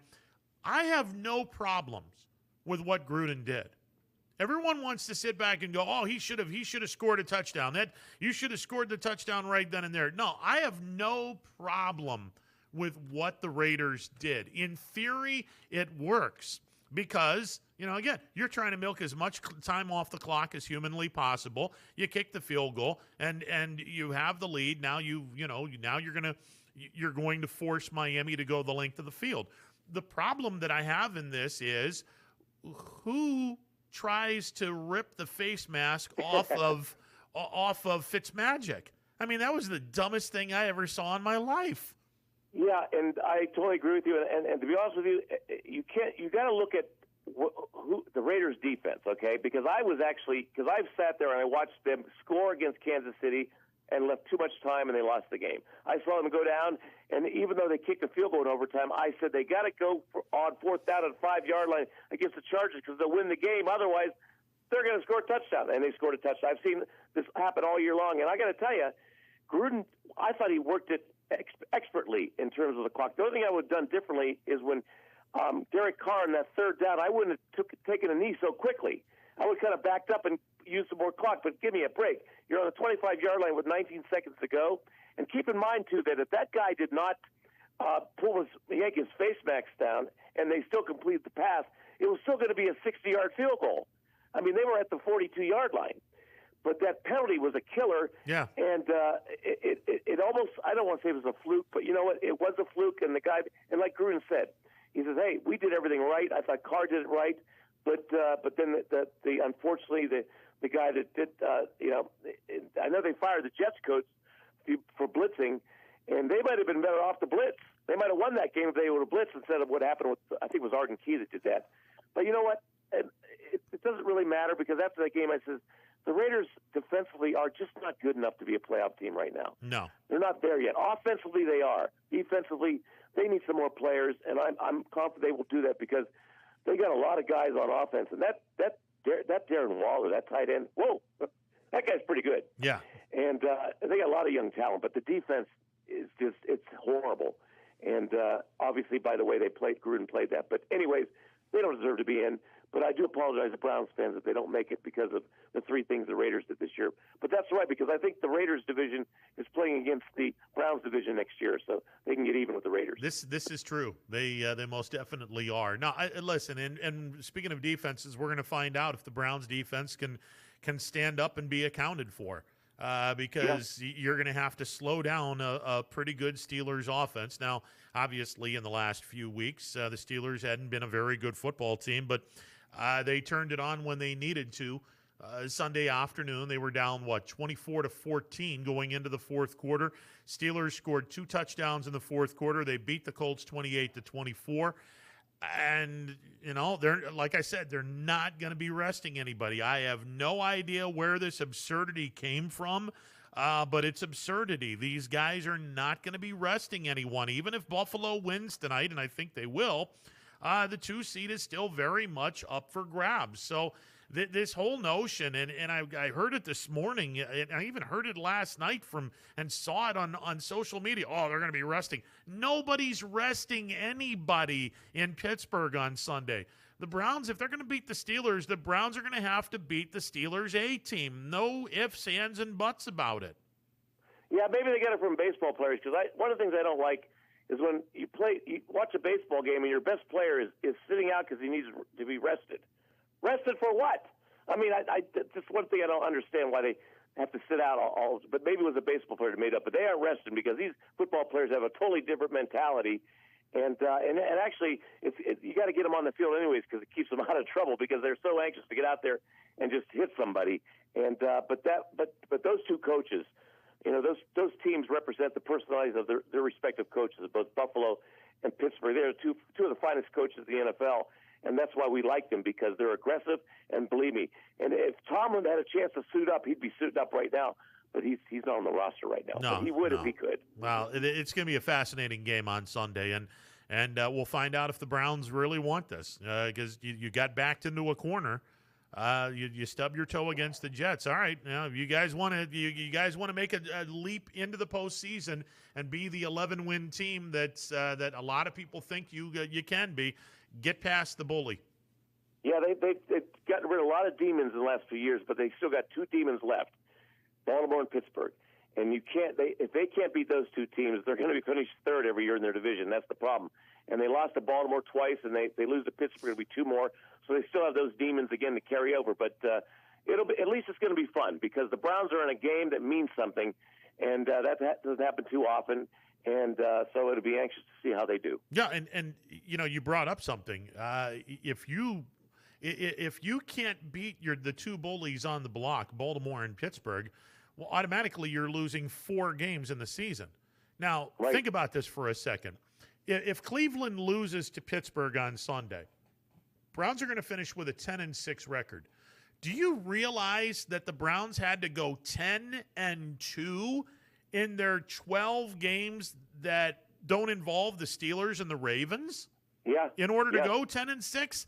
That's how important beating Pittsburgh or Baltimore at least once, that's how important that is. Because if you can't beat Pittsburgh or Baltimore, you've given away 25% of your schedule, and you've automatically got 4 losses during the course of the year. you're going to have to go on a year-in, year-out basis 10-2 against the other 12 teams that you have on your schedule in order to have any shot at postseason. That's why you got to stand up and beat the bully down. Yeah, only 2 teams in the NFL this year went 4-0 against 2 different divisions, the Browns and the Chiefs. So that's 8 wins, and they beat Cincinnati twice. So there's the Browns' 10 wins. That they beat the AFC or the NFC East and the AFC South, and 2 wins against Cincinnati. Yeah. Okay, that's not going to cut it. Okay, and you're right. And they've got to get past these demons with the Ravens and the Steelers. Now the last Ravens games were terrific, but if they come out and get dominated, which I don't think they will because of the running game, that's going to be back to the drawing board because they got to figure out a way to get past these 2 teams.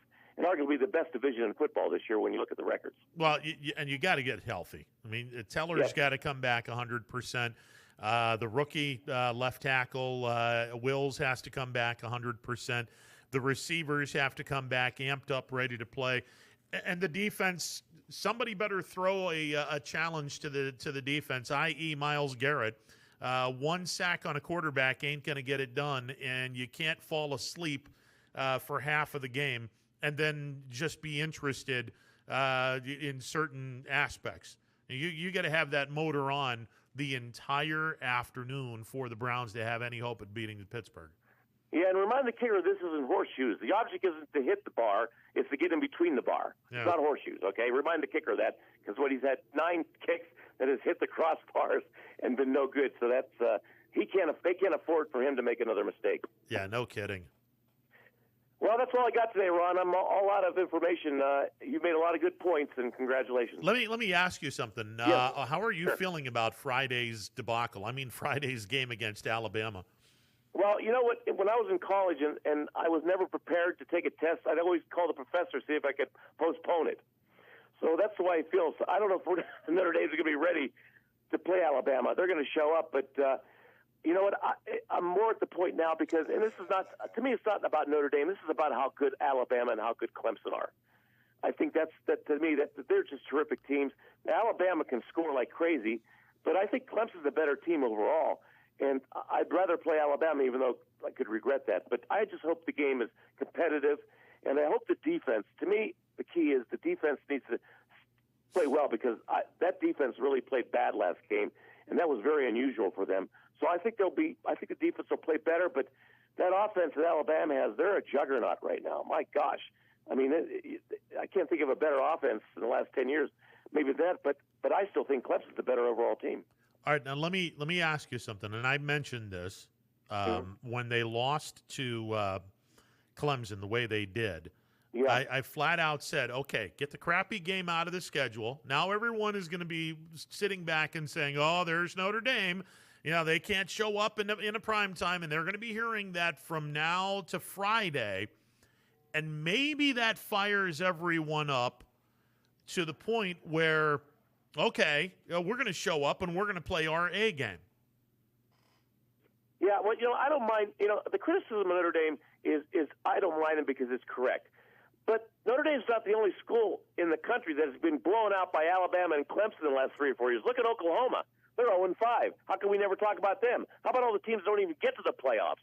And we never talk about that. But Notre Dame's an easy target, and there's a lot of people that want them to get blown out. But they're not the only team in the country that has been dominated by Alabama and LSU's and Clemson's and some of these other teams, even Ohio State. This college football is really, there's no parity in it anymore. There's like 3 or 4 teams every year, the same teams over and over again, and everybody else is looking for a bowl game to get to. That's what college football is about right now. By the way, Notre Dame is now a 20-point underdog against Alabama. The line opened up at 19.5. Within the last hour, the line has moved up a half a point. Ohio State standing firm. The line opened at 7. It is still 7.5. Clemson is a 7.5-point favorite against Ohio State. Well, when it gets like 72, give me Notre Dame at 72. I'll take it. All right, champ. Always a pleasure, sir. Okay, buddy. Take care. See ya. 330-886-0813. I'm going to say something because I normally love to put my stamp on stuff. and I will do this. I kind of hem and hawed about it over the weekend. I firmly believe this now. And maybe it's because I've convinced myself of this. I don't know. It's going to go against the grain. And I'm going against the grain on this because Notre Dame played in a, quote, meaningful game and got their ass kicked again. And everyone is now saying you don't belong in the playoffs. Nobody belongs in the. You don't deserve to be in the playoffs. Texas A&M should have gone. Cincinnati should have gone. Blah blah blah. Okay. Not to mention the fact I'm also going to make this prediction because Alabama has never won a national championship game as a 1 seed. Let me repeat that. Alabama has never won the national championship as a 1 seed. Now, one would think that you're going to sit back and go, oh my God, Potesta's going to pick Notre Dame to outright beat Alabama. He's out of his bleeping mind. No, I'm not that stupid.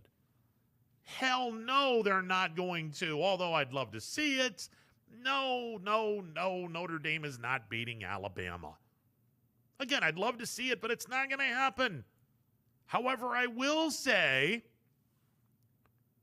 Notre Dame is going to cover. Dare I say, Notre Dame is going to give Alabama a really, really good game.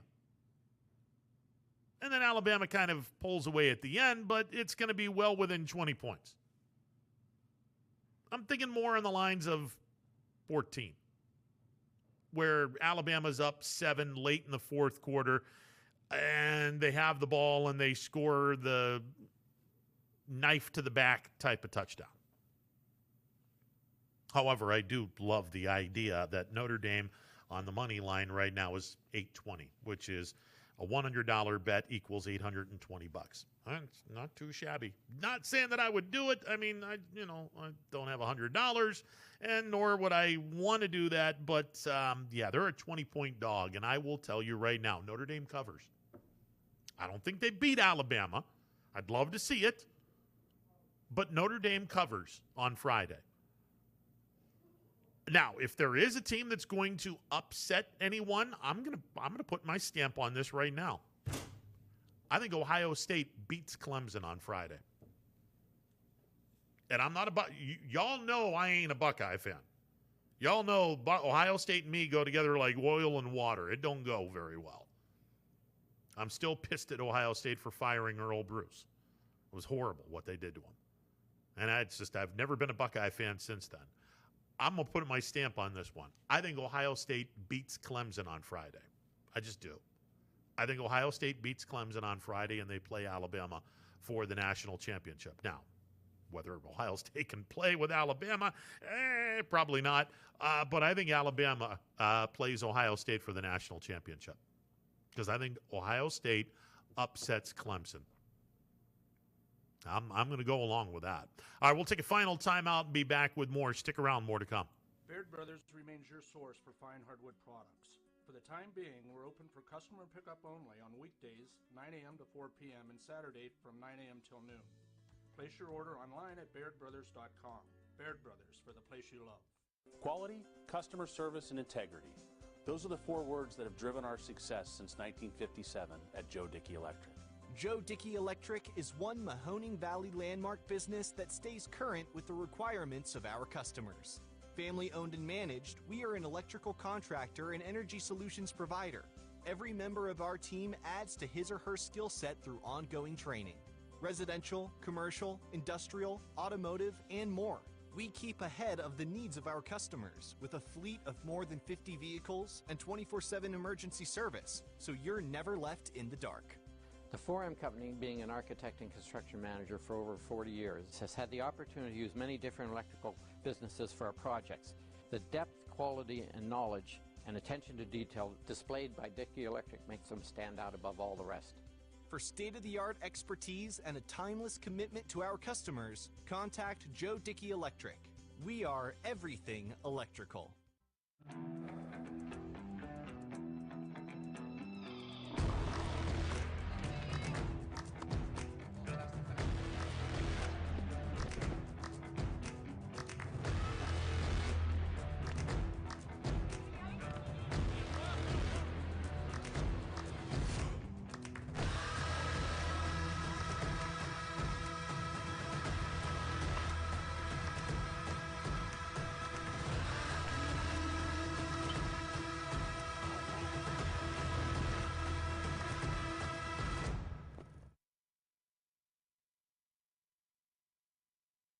Armstrong Local Programming has always delivered an exclusive and unique perspective on the very best events your region offers. High school sports, community events, parades, all your favorite shows from Armstrong are now calling the Neighborhood Channel their home. Watch Out and About, Locally Speaking, and many other great local shows right here on the Armstrong Neighborhood Channel. Find out everything that the Neighborhood Channel has to offer at ArmstrongNeighborhood.com. Spirit, town pride, local communities. Welcome to the neighborhood. Right now is a great time to get more for your trade-in at Tri-State Ford and drive home in a new or pre-owned vehicle. Choose from our great selection of new Ford models or pre-owned vehicles. Plus, get the Tri-State Ford Advantage, including a 10-year, 200,000-mile warranty and more. At Tri-State Ford, we'll pay you top dollar for your trade, but you don't have to purchase one of ours to sell us yours. Customer focused, community driven. Tri-State Ford East Liverpool or visit tristateford.net. Welcome back to a Monday edition of Running Point on ysnlive.com. We're about ready to get on out of here. DJ and the fellas are going to be doing the Power Hour 3 to 4 on ysnlive.com. Larry and I will be over in Lowellville tonight, a very, very late addition to the broadcast for tonight. Larry and I will be broadcasting girls basketball action from Lowellville High School as the Crestview girls will be taking on Lowellville. That is a 6:30 varsity start. So the varsity game will start at 6:30. Actually, the JV game, they're going to be playing 2 quarters starting at 5:30. So we're assuming that the varsity game will start somewhere around 6:30. So Larry Scragg and yours truly will be in Lowellville watching the Crestview Lowellville game tonight on the network, so do tune in. That'll do it for the Monday edition of Running Point. Stick around, DJ and the fellas coming up with Power Hour. That is coming up momentarily. Have a great rest of the day, everyone. We'll talk tomorrow, noon to 3,